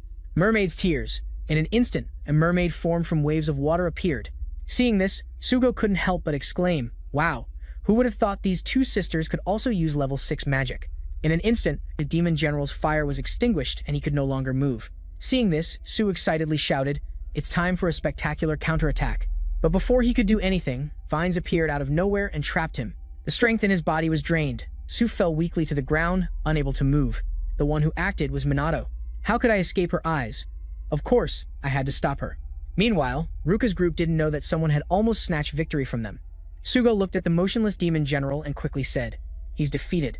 And indeed, shortly after, the sky returned to its usual blue. Sugo exclaimed excitedly, We won. We stopped the disaster. Karen nodded in agreement. It was all thanks to Mizuha and everyone's effort. Only at that moment, Ruka and Zuko were staggering, about to collapse. Ryuji ran over quickly to ask, Are you okay? Ruka replied resignedly, My mana is drained, I can't move anymore. Zuka was also very weak, but happy. We did it, sister. Ruka nodded softly and smiled at her. We won. A while later, in the police headquarters meeting room, Minato was at the center, congratulating everyone. Very well, everyone, we've managed to stop the natural disaster. This is also the first official mission of our unit. Everyone, please sit down and listen carefully. I'm very proud. Especially the two Mizuha sisters, they were the decisive factors in this battle. Minato was also very happy because they kept praising everyone. And yet, everyone showed outstanding skills. I can truly see that everyone is growing more and more. Especially Zuka, her development has been the most remarkable. Zuka was a bit surprised to be mentioned, but quickly straightened up, chest out. With a proud expression, Minato didn't hesitate to keep praising her. The instructions you gave at that moment were very appropriate, and the ultimate spell was impressive too. Had you thought of that strategy before? Zuka shook her head and replied, No, you didn't know anything? So that was the ultimate spell? I see, said Minato, surprised. You didn't know anything? Then how did you do it? He let out a soft laugh. Zuka smiled and said it was thanks to your suggestion, the rest was my instinct. Minato was even more confused. This girl might be more talented than he thought. But it's not a big problem, Minato continued speaking. Even if you're an SAO, you did a great job, especially for unleashing such a powerful offensive spell on the battlefield. Of course, the trust and harmony between the sisters also played a very important role. They were also key in this. Saying this, Minato glanced at the clock and noticed it was almost time. Then he took the remote and turned on the TV. A live broadcast of an interview at the police station appeared. A reporter was interviewing the police chief at that moment. From what we know, the leader of this special unit is a student who alone stopped the disaster at the academy. Is that correct? I'm going to answer. He didn't wait for the chief to respond, and Sugo quickly interrupted. Then he stepped up to the microphone and declared firmly, I am Shido Sugo. I am the spokesperson for Captain SMT, the captain of the special unit. It's true that she's a student, as you know, we just said that. The reporters downstairs were surprised and started murmuring. Hearing the doubtful sounds, Sugo spoke again. She possesses an ability that even surpasses that of a noble mage. When the disaster happened at the Magic Academy, no noble mage appeared to help. This put officers and civilians in a life-or-death situation. However, Minato appeared and saved everyone. Sugo spoke more and more enthusiastically. I believe she is the one who will carry the future of our country. Aside from her, there is no one else capable of taking on the role of captain. Minato, at the police station, hearing these praises, couldn't help but feel powerless. He wished he would speak a little less, he thought. On the other hand, the reporters began to feel annoyed by Sugo's words. More and more questions and murmurs arose among them. They also mentioned the heads of the noble mage families, especially the Fuyuka family. This situation made the chief break out in a cold sweat and quickly intervene. We are currently at the police station. Please do not ask questions that invade the privacy of the noble mages. Just then, a loud and noisy scream was heard outside. When everyone looked, they only saw Matsu, the fat guy, standing outside. He was accompanied by two subordinates. He entered the grand hall and arrogantly declared, "Your current captain, boy, has nothing to be praised for. Only a noble mage as distinguished as I deserve that position."